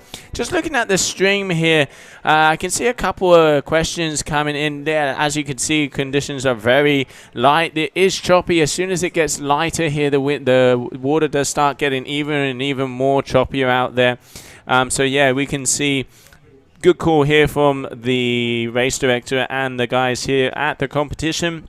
And then at the moment, so far in the lead of that heat, we have Michaeli Sol with a 22.73, and then Estefania Rosa in the lead with a 22.78. Very close in between with Claudia Leon, also 22.3, and then Pippa Van Iersel, who's the one having a little bit more trouble here at this last semi-final with only a 10.04. So she's going to have to really get it together in the next 2 tricks. She needs at least a couple of solid 6s to be able to have a chance of going through.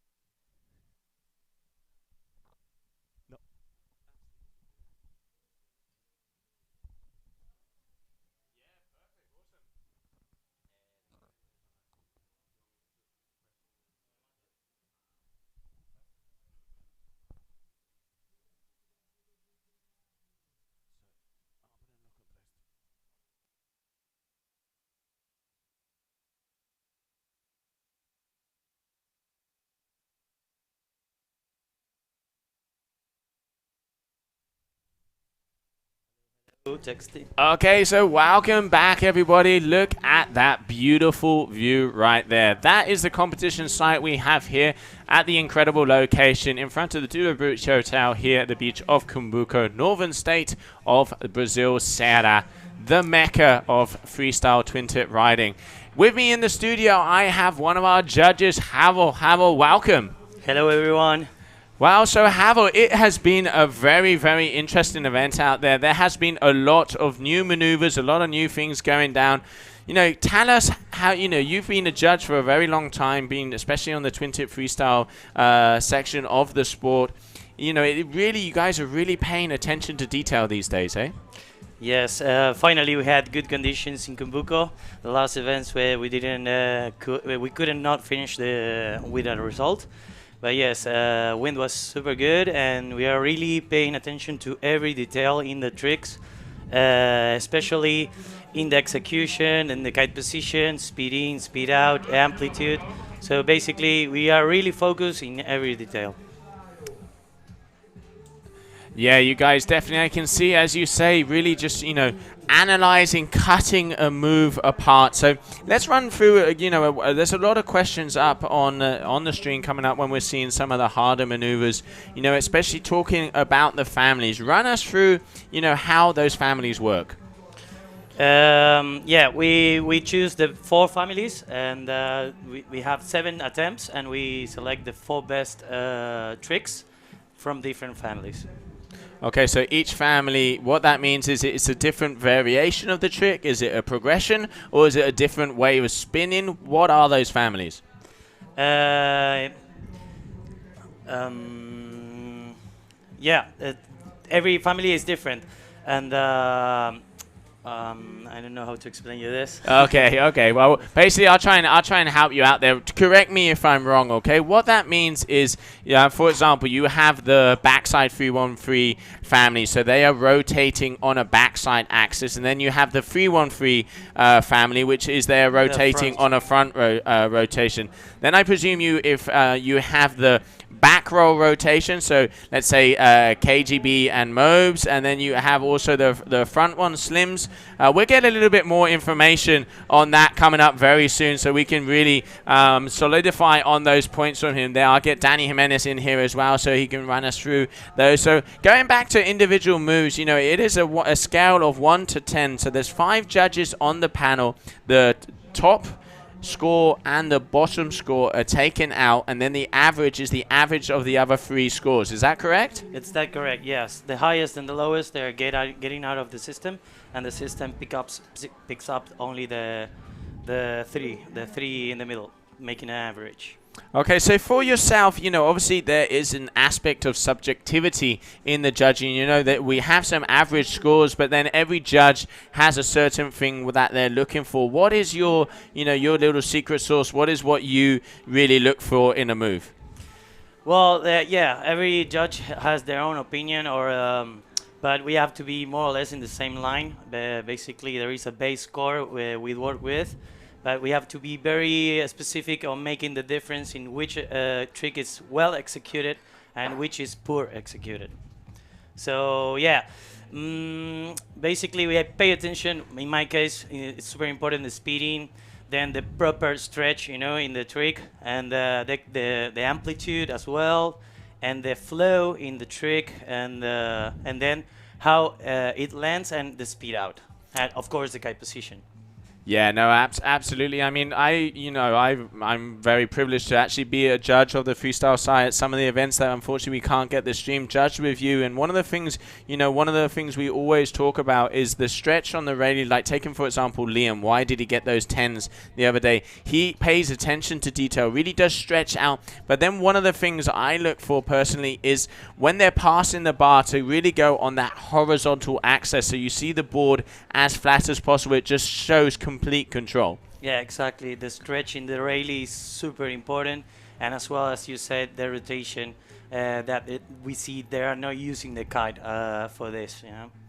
So you spend quite a lot of time of the year here in Cumbuco. You have your own kite school here. Tell me a little bit about that.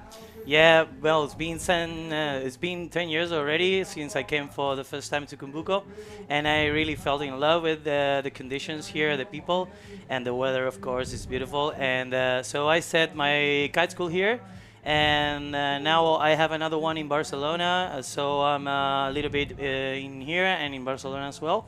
So yeah, I really recommend everyone that never came to Cumbuco to check the conditions here. It's super nice to do downwinders, to do flat water in the lagoons, to do waves. You have pretty everything. Okay, yeah, and if you can check, my school is KSM, Kite School Mobile, and you can see it in Instagram. And our website is ksmkumbuko.com.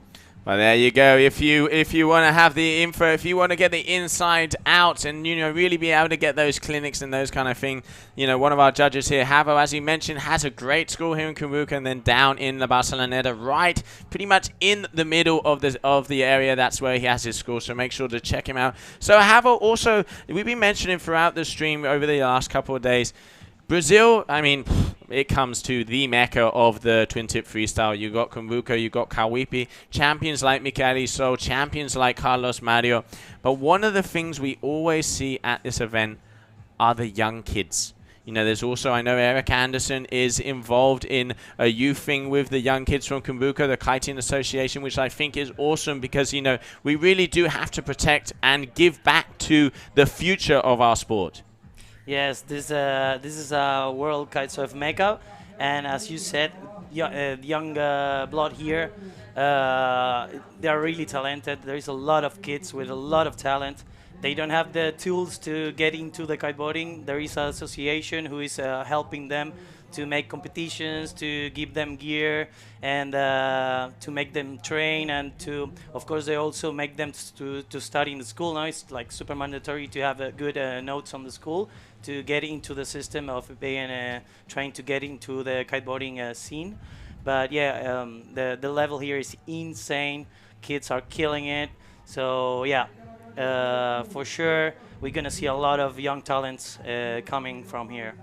Yeah, this is one of the things I really love about these events in these kind of mecca locations. Suddenly a name that you look on the board and you're like, I have no idea who that person is, and then comes out and absolutely just shakes everything up and destroys it. So it really does keep, all the veterans, we're not going to call them old because most of the guys here at the moment are in between, world champion, 17 years of age, Valentin Rodriguez, and he just shows how far the kids are pushing. They are coming with power, and they are coming at us like a freight train, eh?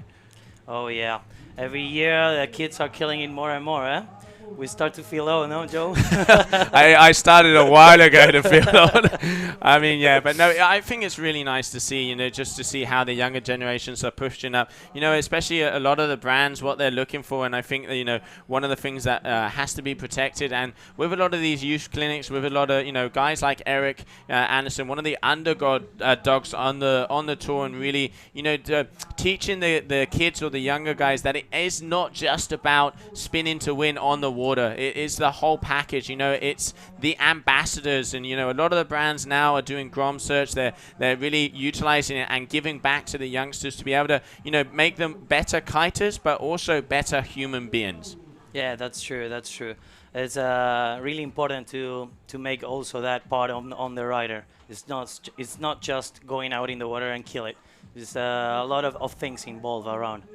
Yeah, no, absolutely. I think it is very important. I mean, you and me, myself, we've been very privileged to be able to have a life with our passion, which is kiting here, involved for the, being able to call it our job, and, going from competing now, coming here, being part of the World Tour, and trying to help a lot of those younger riders out. I think it is such an important part of education is sports, because A, it keeps people out of trouble on other aspects, no matter what sport it is. And I think one of the great great things about, sporting activities is the community. And one of the things that really does show and, warms our hearts here in Brazil is the community that it has behind the kiting scene here. We saw yesterday, World Championship heat out on the water, Adeldi and Valentin. Valentin came off of the win, and I reckon he got a hug from every single person on the beach, no matter where he's from. Doesn't matter about race, doesn't matter about nationality, doesn't matter about where you grew up. It's just sharing a passion, and I think that is a very healthy thing to learn from a young age. Yeah, it's beautiful how the tour and the energy, everyone is super friendly. That's super important as well. Yeah, no, it definitely is. Well, Havo, so thank you very much for coming into the booth with me, my friend. I'm going to be having a good time, as I'm going to be staying a little bit over after the event with this man and enjoying the beautiful location here in Brazil. So look forward to seeing you soon. Thanks for coming into the stream. Let's get back down to the beach. It looks like I can see a little bit of the wing cap starting to come in. Hopefully, oh no, that was obviously me getting excited there. It did look like it was going to be coming back. So yeah, we are still on standby. We're just going to go through maybe a few highlights for the next 5 minutes, and I'll be right back. I'm just going to step out of the booth for a second. Stay with us, we'll be back very soon.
Welcome back, everybody. Day 4 Superkite 2019, and I am in the booth with our tour manager, Tom Hartman. Tom, welcome. Thank you, Joe. So, yeah, I mean, you know, at the moment the wind is on standby. Unfortunately, it looks like it just fluked out a bit. This kind of middle part of the afternoon throughout the competition, it has been doing that. Maybe I think the change in the tide, and then hopefully as it goes down, we're going to be able to continue with that second semi-final of the ladies. Hopefully, yeah. It's a bit different today.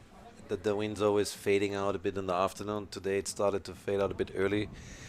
We didn't want to start that early today because we just got 3 heats left for the final, and we wanted to run it in the best time of the day. But you know, the weather does what it does. Sometimes it's not according to plan. Although Brazil is pretty predictable in general. And yeah, that's where we're standing now. So one semi-final complete, the second one not, and then we need to still go for the women's final. Yeah, so hopefully, I mean, you know, Brazil, as you were mentioning, one of the most consistent locations, and, you know, what a place to end up the year. I think, you know, we saw yesterday with the crown, you know, Valentin Rodriguez winning the event and becoming first-time world champion. One of the things we've been saying over the stream is especially the energy and the vibe this location has. Yeah, no, it's amazing. I mean, everybody loves kiting in Brazil, and you can really feel that. You know, everybody's amped and super happy to have a final here in both disciplines. I think there is nearly no pro kiteboarder that hasn't been to Brazil in at least one time of their life or comes every year to train. And I mean, it's warm water. It's a good atmosphere. It's a good beach lifestyle. Easygoing and. Yeah, I know that a lot of the guys and girls, they come right here to train, and to have a competition in one of their training grounds is definitely cool. And yeah, that's why Brazil is a good closer for this season. Yeah, I mean, talking about a season, what a 2019 season we have had. I mean, let's run through some of the events and what happened. I mean, one of the standout moments for myself was the opening of the Kitesurf World Tour with the event of Cape Verde. Double overhead, perfect peeling, right-hander waves. Will we get that again? I hope so. I hope so too. No, it's been an awesome year. I have to say, this is not the last event. It's been a very long year for all of us, especially because this year we're combining the 2 disciplines of freestyle and kitesurf on the GKA Kite World Tour, which ends up to quite a busy schedule. And I mean, we kicked off as good as it could have been in Cape Verde with, I mean, I've been in this place a couple of times and I've never seen it firing like this year. Oh, it was pumping. It was non-stop. I've been there for 14 days and it was non-stop on. We finished the competition, I remember, I think within the first 4 days. And there was another swell coming in the competition period where we didn't even run competition anymore. And the action was insane. I think everybody followed. We had live streaming there. I think everybody followed us live, and it's been an all-time event. And with the 2 local boys and on the men's division, Ayrton and Mito taking first and second place, it's amazing to see the energy of the people. Like, they are so proud of their athletes, of their guys, their boys and girls. I mean, this is amazing to watch, and having these 2 boys on top was it was just a pleasure to see. And also the girls showed a very good performance, I have to say. We had it was not easy. We had pretty decent conditions, and not all of them were used to that, I know, but were fighting hard. They were giving their best. Muna taking the win in the end, very experienced. Yeah, very experienced wave rider. And that was a great kickoff in Cape Verde. And for the wave discipline for our kitesurf tour, and then the next stop was the first stop of the freestyle tour in Loikat, a very known event. It's been on tour many years. Was a bit different to what we did the other years because we had to move the event location. We had no wind on the spot where the event was set up, and then we had to move the whole competition side to another place with a very good forecast there, and logistically that was quite a mission, but we made it happen thanks to the local organization and our team. And We run a strong wind freestyle competition in side-on conditions, wavy, a bit similar to here, I would say, but stronger winds. And got a good result. Bebe won the first event of the tour, and Francesca. Yeah. It was a really good event. Also on the stream as well, really nice to watch. But like you say, it was very, very strong wind, challenging conditions. But Bebe, one of our former world champions, really setting a point and starting off the year with a bang at that event. Yeah, he came in strong, very strong into the season.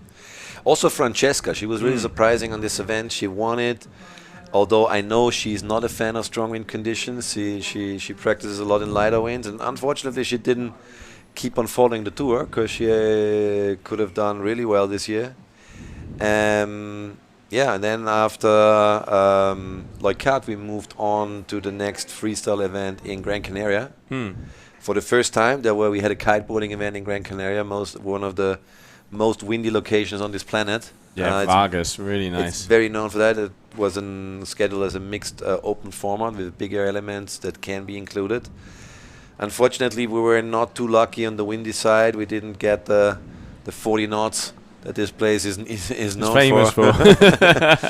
But we were trying to get it all done in lighter conditions. The first day was all right, and then the wind was a bit lighter. We had to use a couple of hours a day.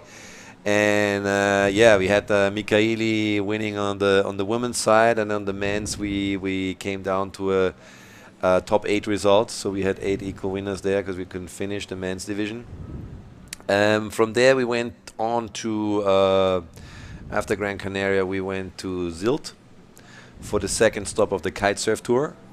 And Sylt was an interesting one. Sylt was, I know this place from the windsurfing tour. We've been there for 30 years or more. I think it's one of the most famous events, together with Fuerteventura on the disciplines. It's everybody windsurfing wise, I think, has been to Sylt to see that event.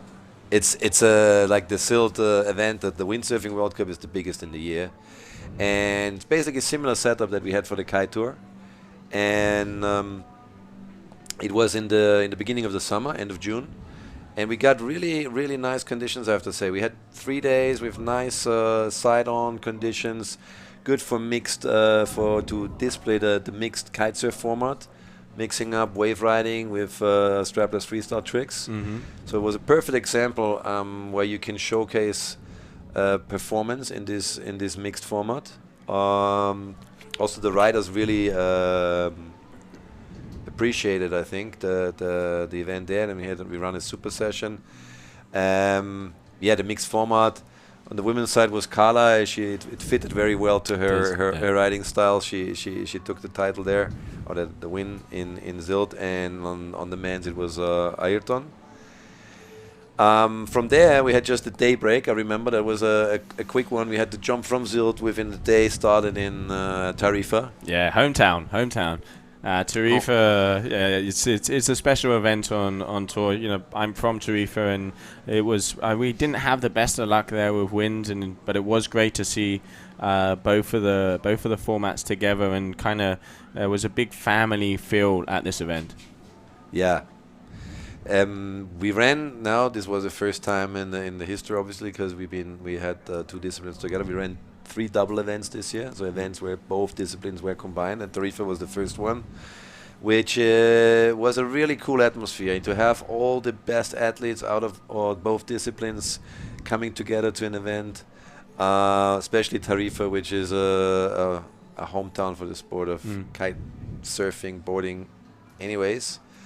So we had the first double discipline event in Tarifa, and unfortunately not too lucky with the wind. We were really only got good conditions on the last day, and a day was not enough to finish all results, men, women, kite surf and freestyle. So we ended up with a top 8 result on the strapless freestyle men, and also on the men's freestyle side. And then the women's strapless was won by the local lady Carla. But Tarifa has been always, that's always a cool place to go with the tour, because the place, It's crowded on the beach. Yeah. I mean, kite surfing is such a big part of everybody's life there. And it's a good show. The people, the whole thing around the event is it's a, especially in that time of the year, it's a super busy place. Yeah, it is. Too busy sometimes, but yeah, it's like you say, it is, you know, obviously my hometown, and it reminds me a little bit of what we saw here the other day with the finals here in Brazil. You really do have that community, people behind it, because there is one of the busiest places in the world to kite, and everybody does get involved. So it was really unfortunate, very unusual not to have the win there, but you know, obviously Mother Nature wasn't with us at that event and not being able to finish it, but still, you know, looking forward to seeing that one on the cards again. But yeah, hopefully with a little bit more win this time, eh? Yeah, I'm sure. I mean, Tarifa is known. That's why everybody goes there kiting. But yeah, sometimes you're lucky, sometimes not. And I mean, we had a quite a short period of time for finishing both disciplines. So next year, we're not sure yet if it's going to be a double discipline event or a single discipline event, or if it's going to be more days. We'll still need to decide that, but we're going to go back there for sure. I mean, this is a place you need to have on tour. Yeah, definitely. Absolutely. Yeah, and then after, that was in the beginning of July, and then we went on to Canary Islands again. Fuerteventura. Exactly. So after Gran Canaria, we had another Canary Islands event in Fuerte, and that's a pretty known event as well. Strong wind, amazing freestyle action. We had a great competition in Fuerteventura. We also run a special discipline thing there, a big air team competition, which was really good fun to watch. It was amazing to watch. It was really a good show, fun. and you really good fun. I think we're gonna do a few more of these things in the future, because these team competitions, you can feel the team spirit. You know, the teammates were firing up each other. A team was consisting of 2 strapless and 2 20 riders. So we were even mixing the disciplines in a big air format. It was all about going high, going big, and we saw on the spectator side that also for on the beach and on the live, it's a very attractive thing, you know, having teams. Of course, we will run world championships with a single winner, but having these kind of, we were trying to mix a couple of super sessions and different formats to try to see how it can develop in the future, what we can use, what is the response. And we had that going down in Fuerteventura, and from there we had a break in August. We didn't do any event in August, and then we went over to Mauritius. Oh, that was definitely an event to remember. And you yourself, you actually live out there. So. Yeah, I live in Mauritius now since a couple of years. Got some small business going on there, and I'm traveling from there. It's my favorite place, I would say. That's why I choose to move there. It's especially when you're into wavy conditions, it's the place to be. It's super consistent all year round. It delivers perfect waves, reef breaks, paradise, warm temperatures. And we ran a big double event in Mauritius. It was a 10 days event. Definitely one of the highlights of this season. Without a doubt. We run awesome freestyle competition. You know, the spot in Mauritius delivers basically all in one. You have a lagoon with freestyle conditions right outside the reef, with perfect waves rolling down the reef, so you can do it all. Can switch between disciplines even in a day if you need to. So we had a judge tower built on the reef to be close to the action. And unfortunately, we couldn't realize the live streaming there this year, but I hope for next season we're gonna do it. And there you had a really good feeling, getting all the community together. You know, it was like all the freestylers, all the wave guys and girls. They were hanging out together. We were firing each other up. You know, they were cheering for each other. That was good to see. And when the freestyle show was on, we kicked off with a day of waves, if I remember right, and then we had a couple of 2 onshore days where it was perfect for freestyle in the lagoon. It was amazing atmosphere, packed beach. One of the closest, I think the closest final we have seen this year. I remember just Aderi Corniel taking the win by 0.01 points. It was, yeah. It doesn't get much closer. No, it doesn't. It doesn't get much closer. I remember myself. I was standing on the beach and on the final, checking the screen, the scores, and looking at it. Aderi like going for his last attempt, and I looked at it. What he needs. It was like a 9.0. I remember. Trick came in, and I looked at the screen, and a 9.0 pops up, and I'm like, no way, this is just happening right now. Yeah, that was. I mean, it was so close. I mean, throughout the whole year on the freestyle side, you know, Valentin Rodriguez and Adel de Corniel have been trading punches left, right, and center, and until the final event. But yeah, that Mauritius final was definitely one to remember. No, absolutely. That was all 4 guys that were in the final were unbelievable. Also, the women's freestyle level was super high. I mean, it's a nice flat water sport. It's not choppy. The wind was steady, 20 knots. So perfect freestyle conditions, and great action on the women's side as well. And then we finished the freestyle for like I think on the 3rd day, and then we switched all the focus back on the waves, and we were running like 5 days of wave competition.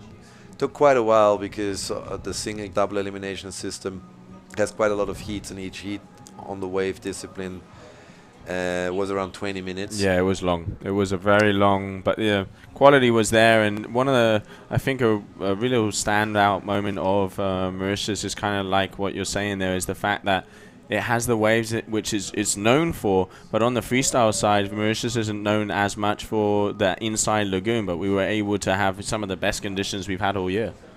Yeah, no, it's Mauritius has good freestyle conditions. Of course, I mean, they're some of the best waves in the world. That's why people go there. But it doesn't mean you can't ride flat water. You have huge lagoons, all Mauritius in the north, in the south, in the east. So many spots you can ride. We were running the event this year, not in Le Morne. We were running the event in Mauritius in Bel-Ombre, which was also, I think, new for a lot of the riders. Yep. Because everybody knows Le Morne as the hot spot, or the place in Mauritius, One Eye. The waves are around there. But that's not the only spot on the island, and we really were successful to show that Bel-Ombre has a lot of potential. And a friend of mine runs a school there, and they were hosting the event, basically the Heritage Hotel and the kite clubbing school. And you get lagoons, you get a reef outside. It's less busy than in Le Morne, so it's a good place to go kiting. Beautiful beach. I remember in Mauritius we were coming down with we had a couple of especially on the women's side, with a couple of competitors attending that don't do the whole tour. They were mixing up the fleet a bit. That's always good. Always good to see, though. Always good to see. Keeps them on their toes. No, absolutely. It was in the end my neighbor actually, Nina, who is living there since a couple of years as well, and she has won the event already a couple of times in the past. She was firing. And she ended up in 2nd place, and the win got taken by Jalou. Jalou just entered this one event this year and straight won it. That was really good to see, and we had a lot of women. We had 20 women competing in the event. That was the strongest women's fleet of the year.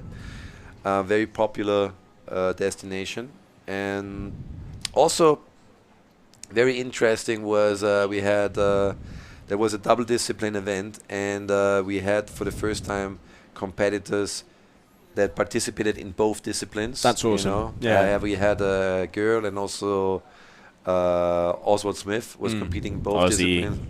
Aussie, and he came to register for the waves, and then like a kind of a last-minute decision, he went. There was a place open in freestyle because somebody didn't show up, and so he was allowed to enter. And I think he made it into the semifinals. Yeah, he did really well both events. I mean, Aussie, known, South African rider, he is one of the most complete guys out there, on and off the water. Character himself, if you do have a chance to meet him, you definitely have to get to know this guy. And yeah, really on the waves, absolutely killed it. But then, also on the freestyle side, like you said, I think he did make it through to the semifinals. So getting top 10 on both disciplines, that's one hell of an achievement. And it just also shows the potential of that kind of location, that you can do that. So yeah, really good to see things like that happening at that event. And I hope it encourages people as well. I mean, we had now on the last event in Praia, we had Mika competing, and yeah, I've been talking to a couple of the riders, and I think that there's a few more that are keen to kind of, mix it up, put their feet also a little bit on the other discipline, which is cool to see because, I mean, kiteboarding has so many different divisions or aspects, and everything's fun, and it's good to switch around sometimes. It's not about riding a surfboard or a twin tip all the time. You can jump on the other one, ride a foil. And Mauritius was a good example for that, and also did a great job, being top 10 on both disciplines. And he was super stoked about it because he's not one who's doing the whole tour, but when he's showing up, he was in Fuerteventura. He was invited to the Big Air team competition as well. His team won actually. And he was in Tarifa, and he was in Mauritius, so he just attended these 3 events. And then, right after Mauritius, we went into the next double event, which was Dakhla. And Dakhla was a bit different because we ran the freestyle obviously at a different location than the waves. Yes. Which means we kicked off with 5 days of freestyle in Dakhla Attitude in the lagoon. Yep. And then moved to West Point for 5 days of wave competition. So it was a bit of a different thing. In Mauritius, we kind of had the choice every day, see in the morning how the conditions are, going to do freestyle, going to do waves, so that it was open. In Dakhla, we had to, due to the fact that you have to decide if you be in the lagoon or in the wave side, had to separate it 5 days. Got a good freestyle competition going there in the lagoon, strong winds. Was strong, it was, very strong. Right, like 30 knots most of the time, and we got also pretty quick. We got done with the freestyle competition. This was then because Adari won the event in Mauritius. Yeah, he won Adari won his first event in Fuerteventura, and then he won in Mauritius, and then in Dakhla, Valentin came back. Valentin strike back, and that's where he started to set up his world title campaign, I would say. going for president, he was. Yeah, it was amazing action, the freestyle competition. We finished very quick, and then we had a fun 2 super session formats running down. One was a team competition with mixed teams, couple teams, boys and girls mixed. And the best trick, we had everyday awesome action on the freestyle, I have to say. And then we moved into West Point, which is it's an awesome location as well. The hotel is right on the point. The guys pick up the waves just in front of the hotel and right into the bay. Yeah. It's a long right-hander, bit softer wave than Mauritius, but very long and clean. It's a bit more tight depending, I would say, that spot, so you really have to watch out which hours of the day you can use. And we start off with pure wave competition on the point for like 3 days. You actually scored some pretty good conditions at the beginning of the event, eh? Absolutely. I mean, we were scoring on all these locations. Mauritius, awesome. Then Dakhla, really, really, really good conditions. And the final was running in a mixed format. We had to move to the beach break. The swell was dropping a bit. But, I mean, that's the nice thing about our kite surfing format. You can adapt to that, like, it's not over once the waves are gone. You can still continue and move through. And like you say, I think that is one of the best things about the format that we have, is that depending on what the conditions are, you adapt and overcome the challenges that you have, both as riders and as a competition organization ourselves. Yeah, and it's very important. I mean, in the end, like you said, it's you need to be complete as a rider, and it gives the opportunity to any location we go, we can guarantee a competition. Of course, we are trying to choose on the freestyle side. It's a bit easy. In the end, we just need wind and water. And but on the kitesurf discipline, we are trying to really go to locations that have a good possibility of running waves. Absolutely. And if it just doesn't happen, we can switch to a mixed or even pure freestyle format.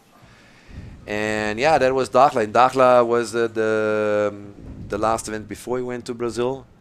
So on the kitesurf discipline, the tour was decided in Dakhla. So It was.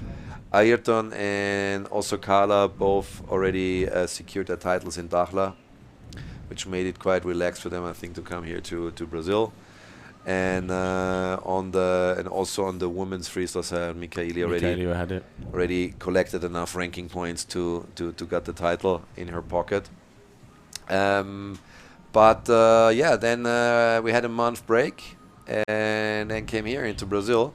Kicked off last week in Praia with insane strapless freestyle action. I mean, I don't know. Where's next? Exactly, where's next? As said before, I mean, we can do, without waves, we can do competition, but that doesn't mean it's boring. It was unbelievable to watch. I mean, these guys were going big. The wind was strong every day. A good crowd on the beach. It was a really nice atmosphere. It's a good location and awesome to have the final there. Ayrton already had got his title in his pocket, but still won this event as well. So good. He wanted to end with the icing on the cake. He didn't have it easy. Almost Camille de la Noire, the local boy from Praia, originally from France, won because Ayrton won the single, and then Camille won the first final of the double, and then Ayrton claimed it back at the very end. So that was a good fight in between them. It wasn't as easy as he expected, but yeah, still to ice cherry on top of the icing there for Ayrton. It was good. It was good to see Camille on this event. Like, Camille hasn't got the best season this year.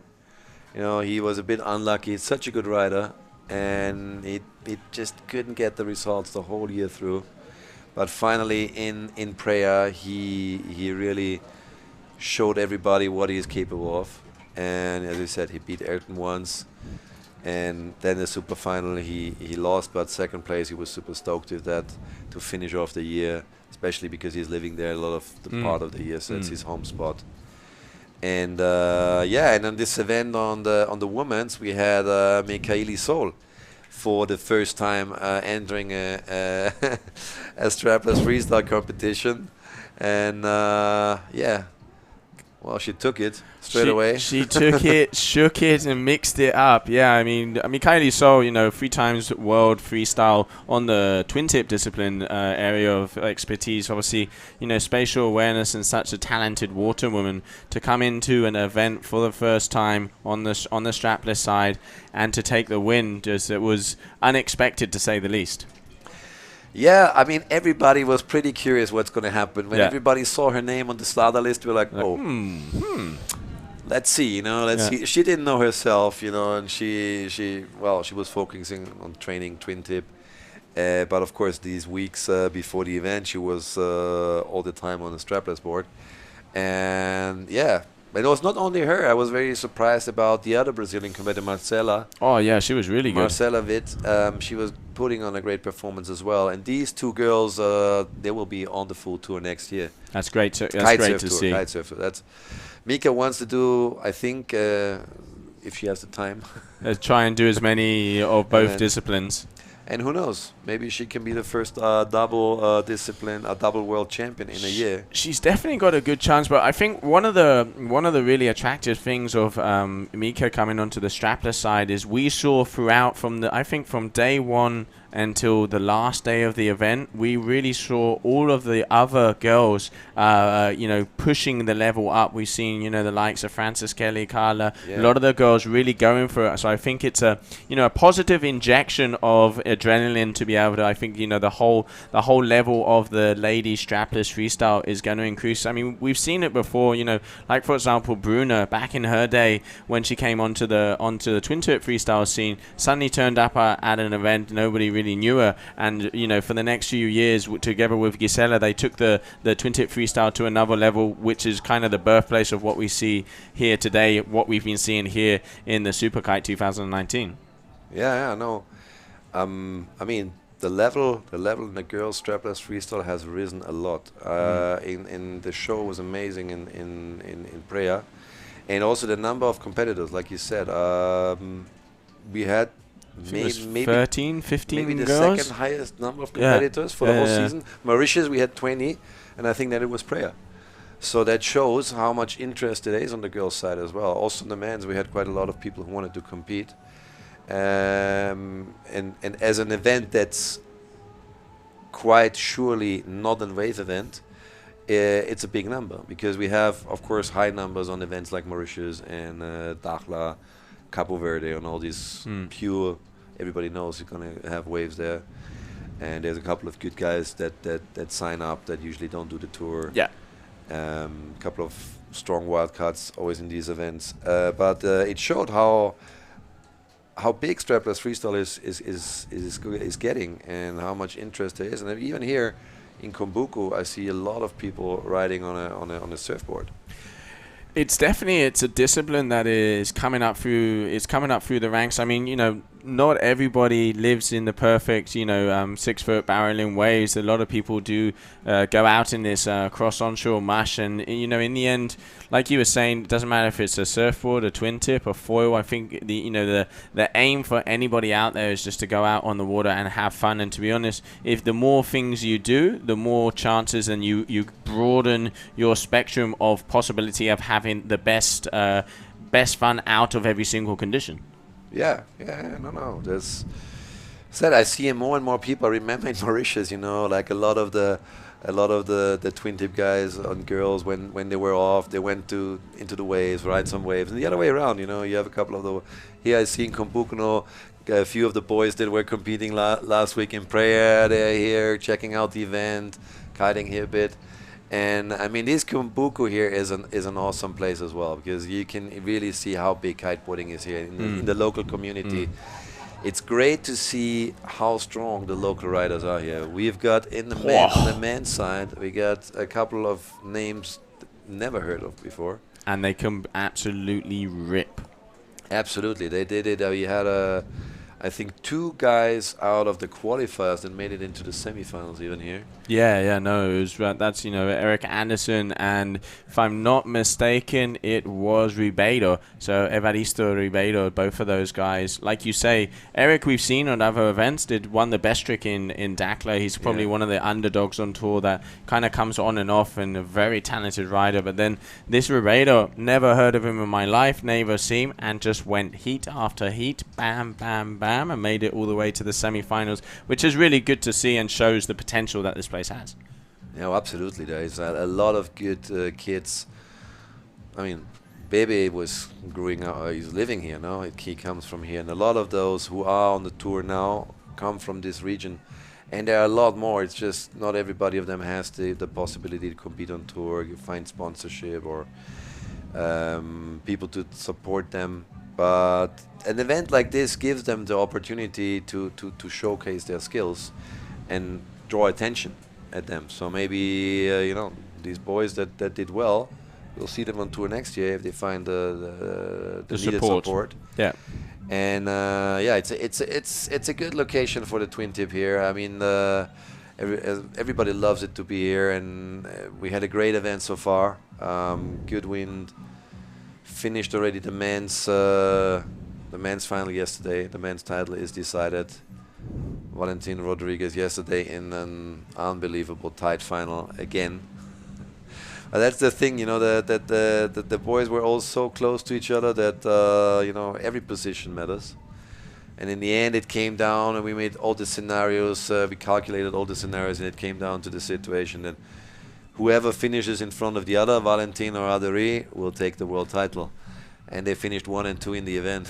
Yeah, it was. I mean, talk about down to the wire, and it was, if I recall correctly, it was the final trick of Valentin. So trick attempt number 7 was the one that gave him the world championship. So it was tension until the end, and there he wrapped it up. And one of the images I really, really liked about yesterday is I pretty much reckon every single person on the beach gave Valentin a hug. So it was like, didn't matter what race, didn't matter where they came from, did not matter, if they knew him, if they didn't. It was just the passion of the sport, and a new world champion crowned here in Cumbuco. The stoke, you could just really you feel that vibration. Yeah, absolutely. I mean, it would have been also Aderi, if he would have won, he would have taken his first world title. So it was clear from the beginning that we're going to have a new world champion. Yeah. crown here. But Adari, also him, he was so stoked for Valentin. He was one of the first ones who congratulated him, and it would have been the other way around. These two boys are good friends, and I think they both Mutual respect. would have been stoked for the other one taking the title. And it's been, like you said, it came down to the last trick. I remember even in the semi-final, he was nearly out, Valentin. Oh, by the skin of his teeth, he made that. He told me he nearly got a heart attack on the he came on that last trick, and he needed an 8.5, I think. Otherwise, he would have been out of the final, and the title would have been gone. Yeah, no, it was very. It was very, very close, and like you say, last trick of the semis pulled it together. And I think both Adodi and Valentin, they are very, very strong-minded competitors, and the world champions in the making. And Valentin had it this time. I know he's gonna be fighting to get it a second time, but he's gonna have the likes. The likes of Adodi Cornell, Liam. We had in the booth before saying he wants to take a serious shot at it next year. So I think 2020 is going to be a very interesting season. Absolutely. I think we're already full on with the plannings for next year for the tour, and it's looking pretty promising. We're going to have a lot of nice events next year, at least the same number we were running this year, on a couple of new additions, new locations, but a lot of them that we had on tour this year as well. And we might have a couple of changes on the point system and so on. Going to adjust it. You learn every year from how the season goes.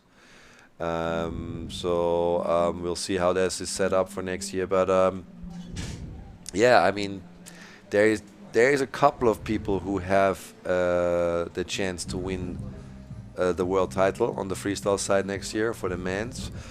Even for the women, Mika is obviously very strong and hard to beat, very consistent, but it was not like she was winning every event this year. Not at all. Paola won the World Cup. She's a strong rider as well. Francesca is not on tour anymore, but she won a World Cup this year. And there's, Rita is doing super well. She did an amazing semifinal just before.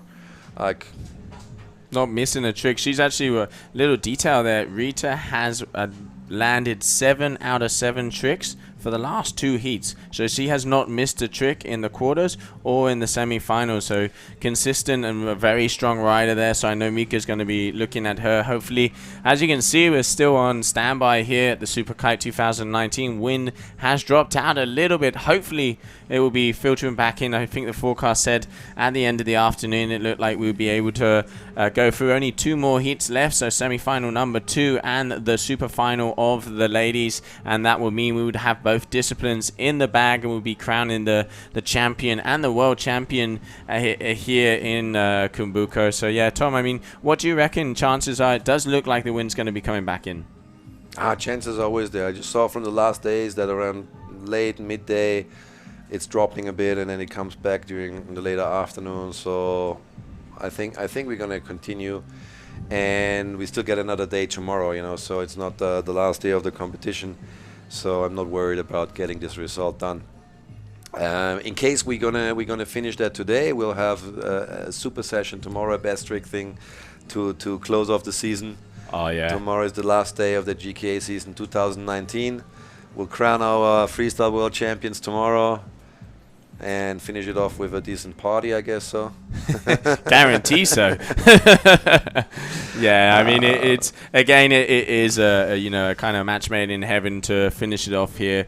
Best trick in Brazil also with a lot of the locals. You do see the new trendsetters, the new moves that you will be incorporated for next year. We've seen a lot of the guys doing some new stuff and kind of taking away the pressure of the overall competition and going into that best trick format. You do see them going for it a little bit more, and the girls as well. So really looking forward to that one. And then, as you say, we still have a full day of competition tomorrow, so we will for sure, win will prevail, be able to continue here in Brazil and end the year with a decent goodbye here in the beautiful beach of Cumbuco.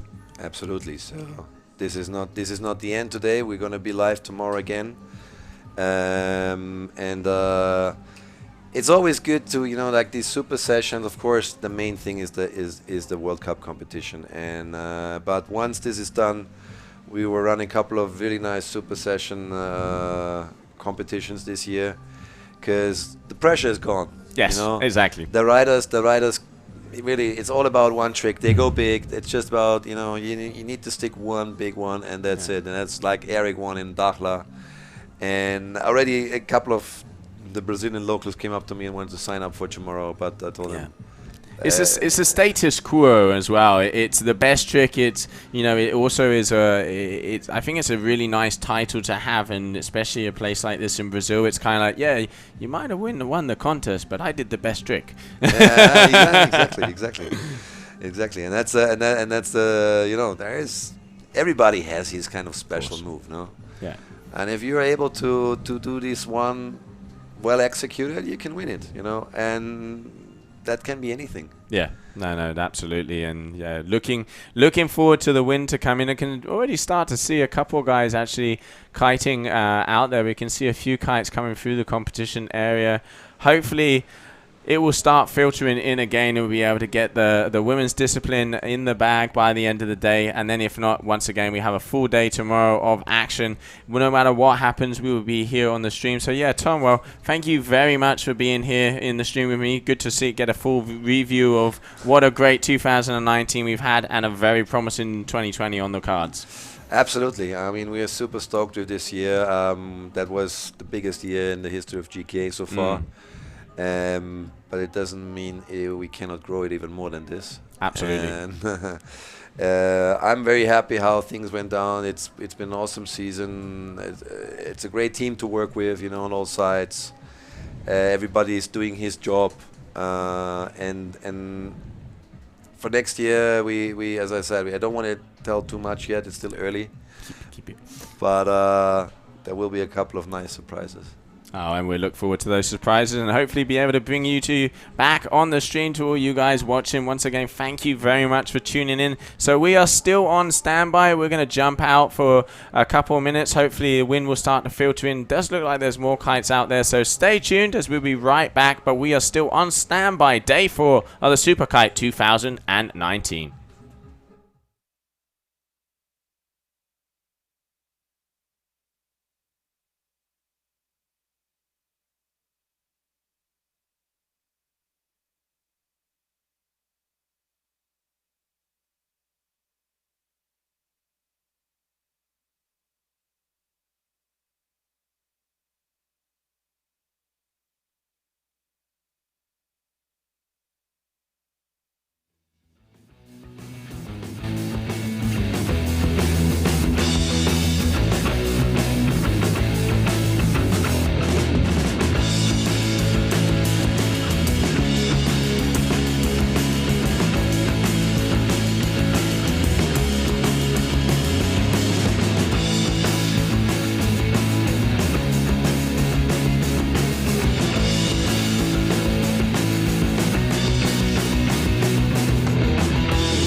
Welcome back, everybody. I'm Josie Ashler. Day 4 here of the Super Kite 2019. The wind is playing games with us at the moment. Unfortunately, we are still on standby, but it has picked up quite a little bit since we started. We were here in the booth with Tom Hartman, so it does look like the wind is starting to come on. So they have already, everybody's already no more next calls. We are going on standby because it is very close to being suitable. Unusual here at this time of the day. It does kind of drop off a little bit, but we are hoping for the wind to come through. I can already see, you can see more kites there out on the water, just waiting. We're waiting to make sure that the wind stays consistent so our riders can have the best conditions out there, or at least suitable conditions to be able to continue through the event. At the moment, we'll be starting off with semi-final number 2, a rerun of that heat, which will be Claudia Leon, Estefania Rosa, Pepe Van Eersel and Michaeli Sol. So they are going to rerun their heat, as decision there from Olaf that the conditions were not good enough for the scores of that heat. So there is going to be a rerun of that. Then we would only have one more heat left, which is going to be the final here of the ladies division of the Super Kite 2019. Having Tom here, Tom Hartman, our tour manager, in the booth before, just, you know, what a 019 year we have had, and looks like that 020 is going to be even bigger and better. New locations coming up, some secrets and some cards they have up their sleeves, so really looking forward to seeing what the 2020 season of the GKA Kite World Tour is going to be.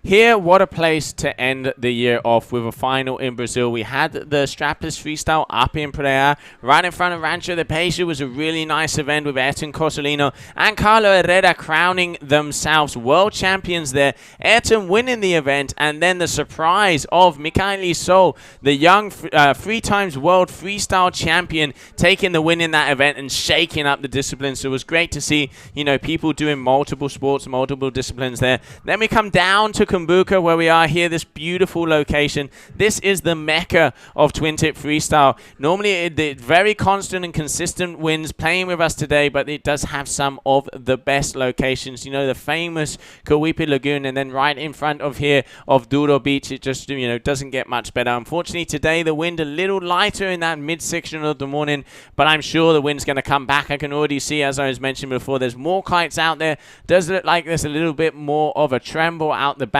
and we will be going into sequence of semi-final number 2. The ladies division of the twin tip freestyle. Wow, we just saw a very good heat in that first semi-final, where we saw Bruna Kajia and Rita Arnard going through to the next round. Rita, she is on fire this event. For the last 2 heats, landing 14 moves in a row, 7 for 7. Really consistent. And then we have, you know, veteran Bruna Kajia. She has been on top of the podium many times, and also a former world champion herself. She definitely wants to fight here in her home country of Brazil.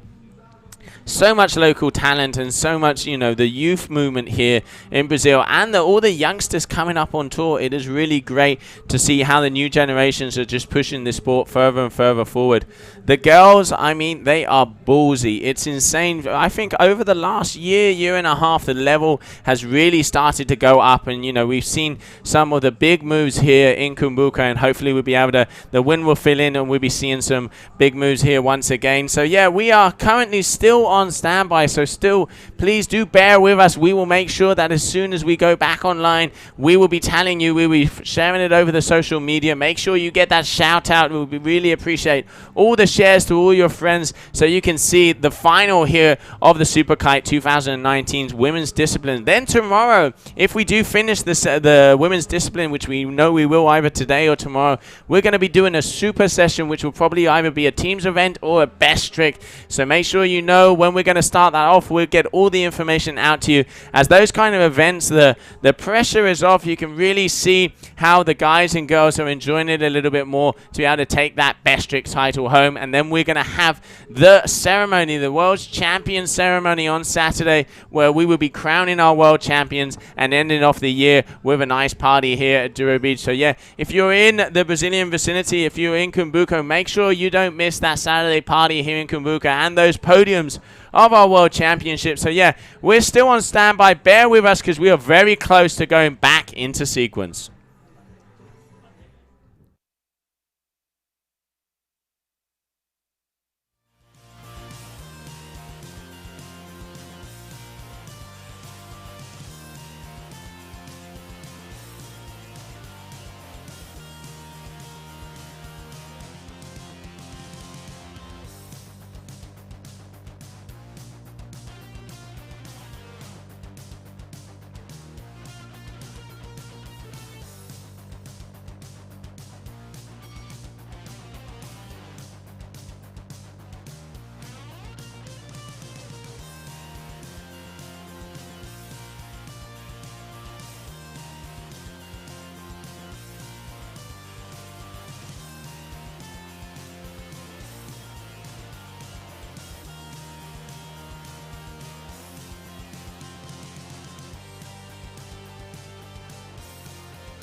Okay, welcome back, everybody. Here in the booth, I have Jack Ryder from Canada. Welcome. Thank you.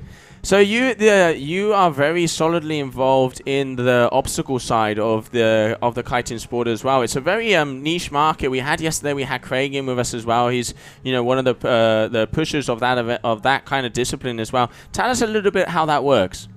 Yeah, I guess as opposed to being on the ocean here, we're always in relatively flat water locations, and we end up having a whole bunch of different features and kickers, and it's a little bit more similar to the cable riding aspect of board sports. So you're originally from Canada. What's your home base over there? Squamish is my home kite spot, but there's no features there, sadly. No, Squamish is really, a good friend of mine, Sam Bigeski, and he's a Air Rush rep over there. There's a really big, kind of a big festival out there recently, right? I know Aaron and Lewis and a lot of the boys go over to that. Yeah, every year there's Kite Clash that happens, and that would be like the Canadian Nationals, but then they have the open section as well, so a whole bunch of the people head out there, and there's a big air and freestyle and the whole deal. The whole shebang. So yeah, coming here to Brazil, Jack, one of the things that everybody kind of says to us in the kiting world, when it comes to freestyle, this is definitely one of the boxes that you do tick when you're in the kiting profession. You had a couple of really good heats out there. It's quite choppy here on the ocean side, but then there's also some lagoons around here as well, right? Yeah, I've been hitting the lagoon up quite a lot here, and that was kind of the main goal of coming down here, is to train in that lagoon. Okay, and you yourself, obviously, on the obstacle side, so what that means for people back at home that have never heard of that kind of section of the sport, it's like you say, it's kind of like cable riding. So you use the power of the kite to hit these features where you slide across, or even you have a ramp, which they call as a kicker, and you do all the maneuvers off of that. But it is very wakeboard orientated. And how did you get into that? I guess in North America, it's a lot more of a prominent type of riding that everyone does. And just 6 hours or so away from home in Hood River, there's a public park.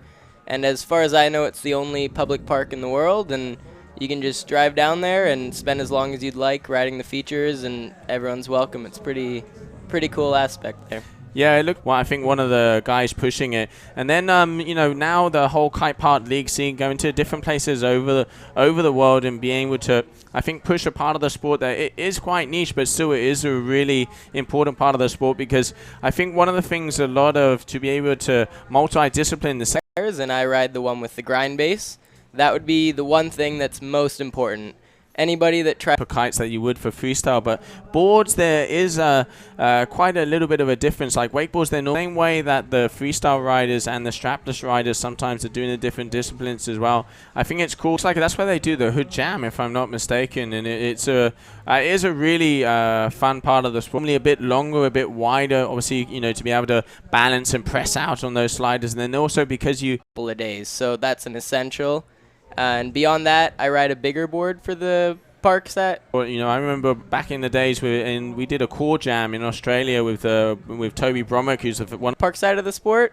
I find I have a 142, and even working towards bigger than that. One of the best photographers out there, and when the features started to come into the lines, we even had Andre Philippe come down there.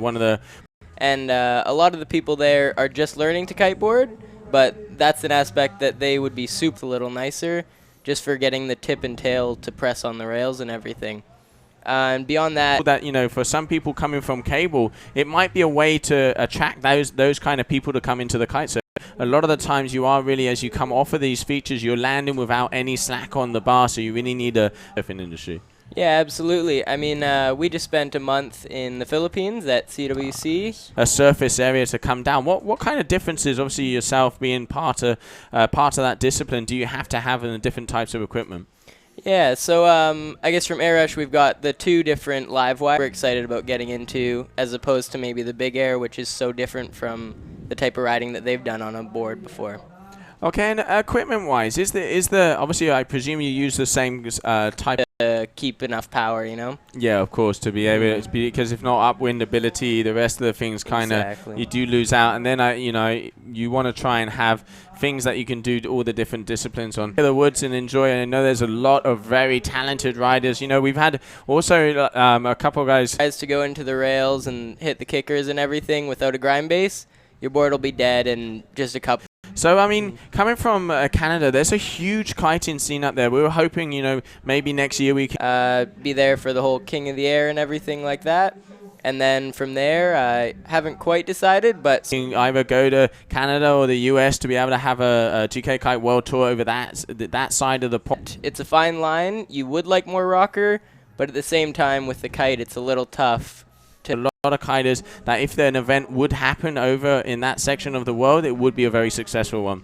And what kind of, obviously, we've seen a lot of strapless riders like, you know, like Ryder Deck. It's just there's not a whole lot going on in North America, right?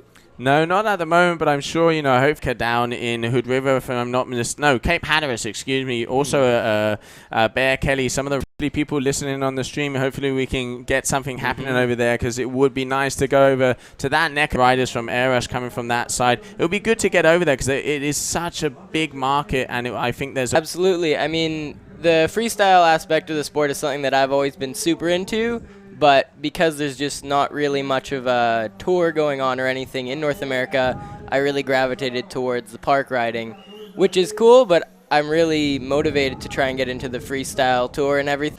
You know, that came onto the tour and have gone away from the tour, and, you know, a couple of the guys down. That's what I'm looking towards. I'd like to get a bit more into this tour and everything at the Hatteras Surf Classic, and it will be really good to see them come back, and then for them to show us what would be definitely good to see you at future events. So, I mean, touching on Cape Town, what they have there. So yeah, hopefully we can get that going. So what are your plans for next season? Obviously you come to Brazil. I mean, see for the Red Bull King of the Air, very famous event, and on that big air discipline. This WS for a month, that must have been pretty sweet, and then coming to probably one of the most consistent freestyle air scene is, it's, let's say, what kiting used to be, but the guys are taking it to a completely different locations. What's next for you? Yeah, I'm spending about another month here just training freestyle. Different level guys like Nick Jakobsen, Liam Whaley, you know, Ruben Lenton, Aaron, Lewis, a lot. And from there, I'll be heading to Cape Town in the early of next month or next year. One of the guys there really pushing that aspect of the sport. Are you getting into that? I mean, we all started kiteboarding to go high, so. Yeah, for sure. I mean, when you start kiting, that's the first thing that excites you, right? Just about every person that learns instantly wants to jump, and that's the coolest feeling. The only struggle is where I'm from, it's not super windy. Crazy. Yeah. I mean, like you said yourself, you've been down in the lagoon. That is like the birthplace of, you know, champions like Michaeli Sol and Newkin wins. Yeah, for sure. Yeah, nine prime. And one of the, you know, we've been talking about the energy and the positive adrenaline that is coming out of the water, and that you know, the people on the beach, they also a mecca for on the kiteboarding scene. Pretty much everybody goes out there around. Carlos Mario, it is incredible to see on what equipment they do it, and B, at what young age. It's a kind of good season where the old doctor comes in every day and absolutely blows your cord and get behind the riders, eh? It's been super cool. The whole atmosphere around the event and all the people around is just so motivated, and it's really, yeah, the young age blows me away. At home, we don't have as many young riders, and coming here, we went to the lagoon the first couple days. And so it is a very, very, very good place to be hanging out. Cheering and everyone smiling. It's very involved, you know what I mean?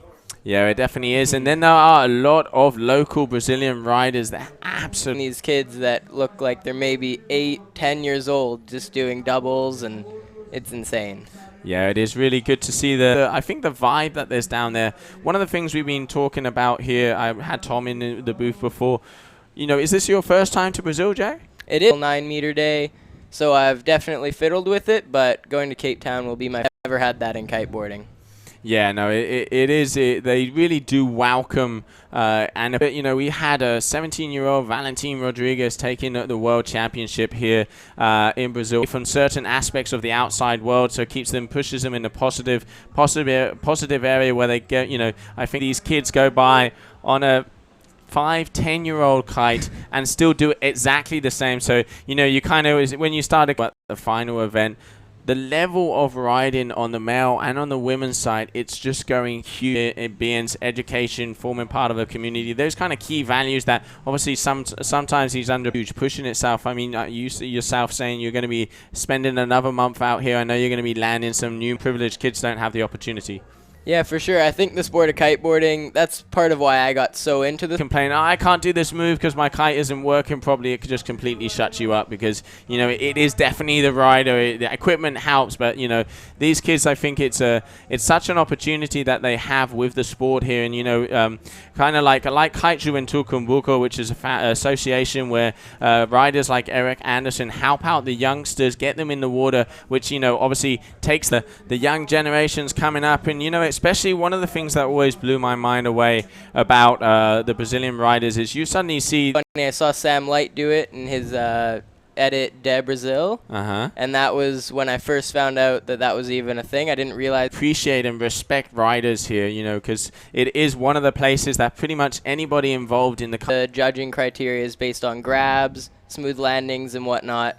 So coming here, it was really interesting to see. Scene industry or just free riding, Brazil is one of those locations that you do go through, and I think, you know, they really do welcome everybody here because they know it is such a, I go as far as saying, judging format. They really are appreciating the execution of maneuvers, and you coming from and it is part of their culture here in the state of Ceará.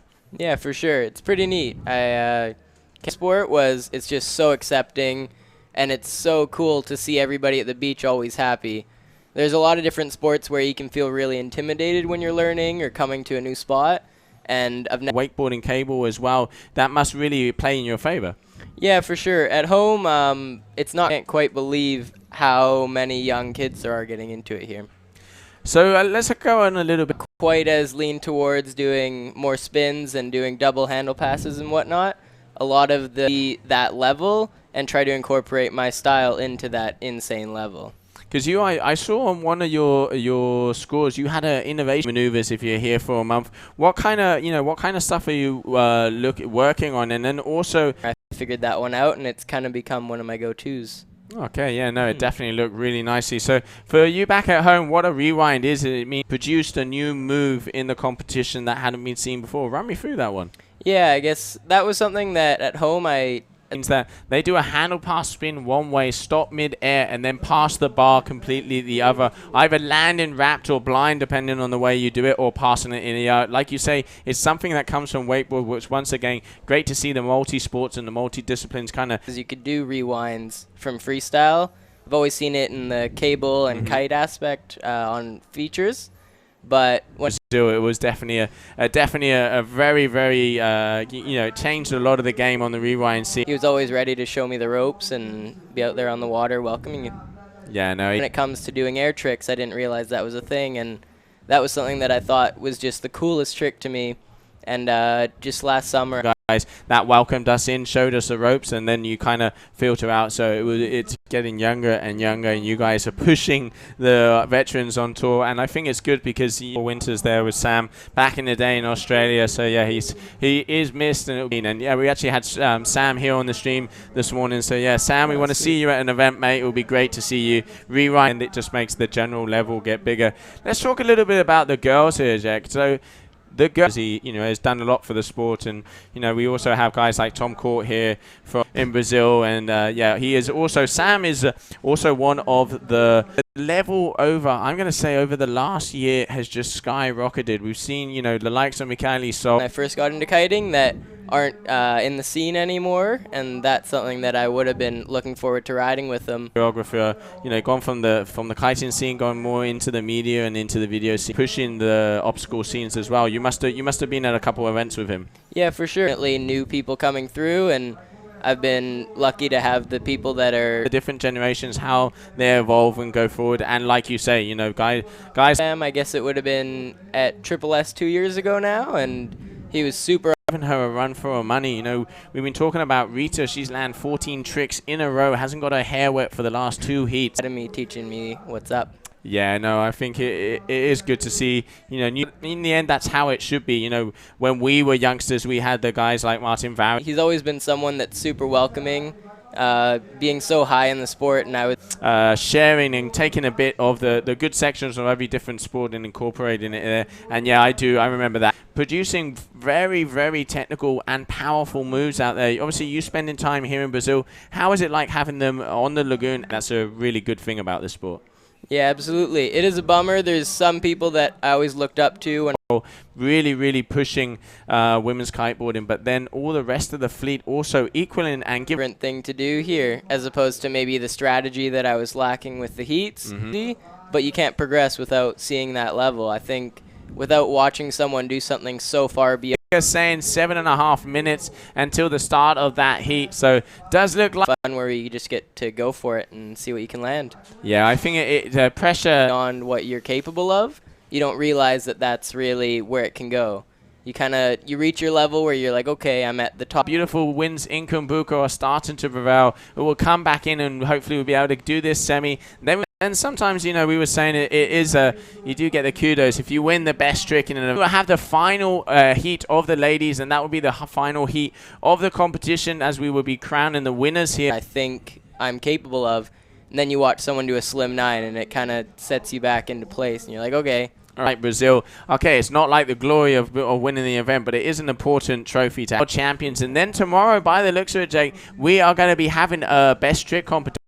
For sure, and I think it's a really cool way to show what the sport's really capable of. Exactly. Yeah, well, it looks like I can see the girls are going in the water. We got this good double with that innovation rewind. I think you should get in there and go for it, eh? Yeah, so that would be cool. It'd be really. You can see girls are in the water, so it looks like semi-final number 2 is close to Have those as well when we have extra days at home with the park riding. And they are really going for it.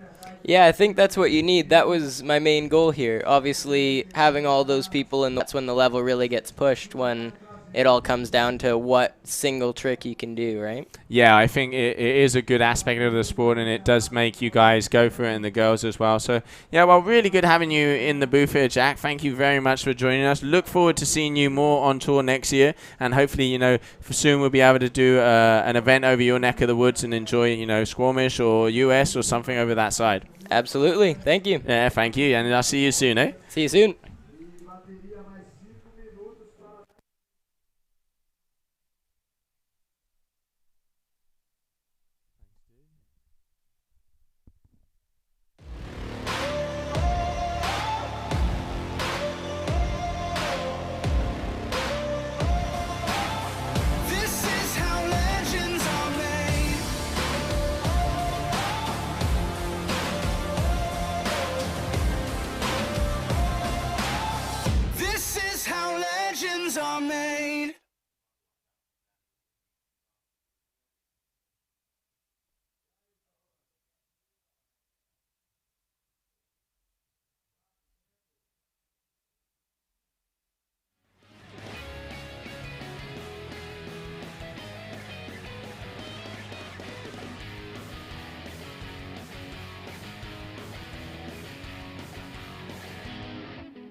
Okay, so it looks like we're going to try and go back into sequence here at the Superkite 2019. Day 4 here in the beautiful location of Cumbuco. Wind is marginal. It is on and off, so what we're trying to see if the readings on the beach were good. It was about 15 to 16 knots, but we will need to see if that is constant. We need to see if the wind does stay like that and it doesn't drop off in the middle. So we are on standby at the moment, but 2 minutes 40 seconds. It does look like we're going to go into sequence for semi-final number 2 of the ladies. So that will be between Claudia Leon, Estefania Rosa, Pepa Van Eersel, and Michaeli So. Those will be the heroines out on the water. You can just see Pepa, just a little tail grab off of a wave there. So it does look like it is marginal, but it does look like it's suitable out there. Girls are on 12-meter kites, so hopefully that will be enough to be able to produce the goods. I can see Claudia out the corner of my booth. Looks like she's got a decent amount of power. So hopefully we will be able to go into sequence.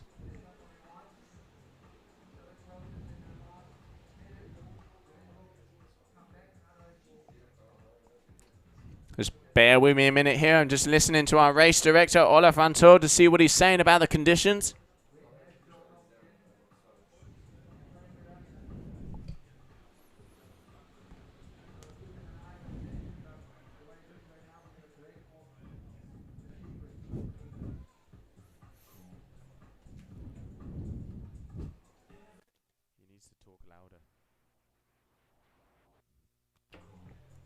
Okay, so 1 minute 20 seconds to the start of this heat. This is semi-final number 2 of the ladies in the water. Claudia Leon, Estefania Rosa, Pepa Van Eersel, and Michaeli So. All the girls look like they're on 12, 11, and 12-meter kites. Hopefully it will be enough to be able to start this sequence. I think probably what's going to happen, it is very marginal out there, but I think it is suitable. Everybody waiting to see. All of the girls are ready. They're very hungry and want this to happen as well.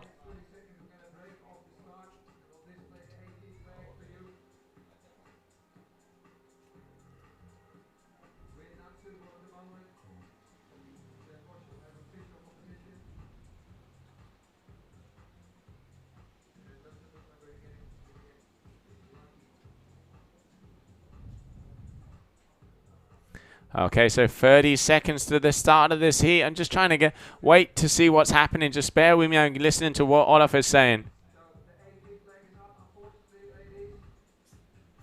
Okay, so it looks like, unfortunately, AP flag is back up. It doesn't seem like the wind is constant enough, so there are peaks of suitable conditions, but throughout that transition period, the wind has gone below suitable.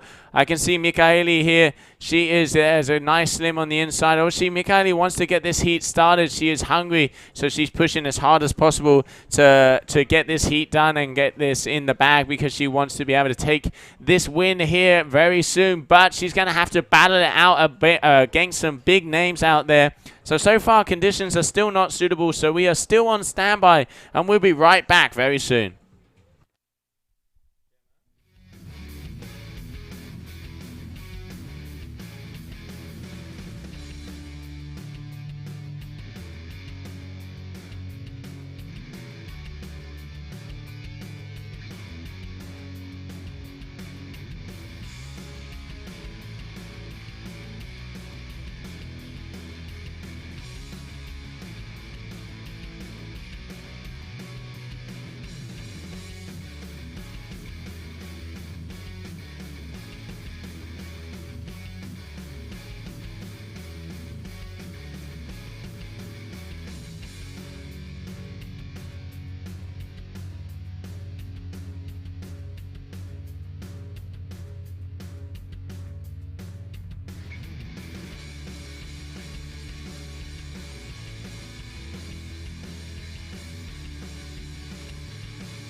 Okay, so unfortunately, yep, it is still not suitable enough to be able to run competition here. So what we're going to be doing is we're going to have a 10-minute break here. We're going to leave you with some of the highlights of the day of the women's discipline on the water, and hopefully in the next 10 minutes this win will see. There are moments of suitable conditions out there. It does look like it is floating through. It just kind of goes up and down a bit, so it can go either way. So we want to make sure that we have the best conditions possible for what we have out there for the girls. We don't want to be going in marginal gusty conditions here in Cumbuco. So stay with us, bear with us. We are very close to getting started with the women's discipline with semi-final number 2 going on the water first. So we'll be right back after a short break.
Okay, so good evening, everybody. Unfortunately, day 4 here at the Superkite 2019 in Cumbuco has ended with not enough wind to be able to continue the sequence of heats out there. So we are going to have to call it a day, as we are going to be abandoning competition for this day 4.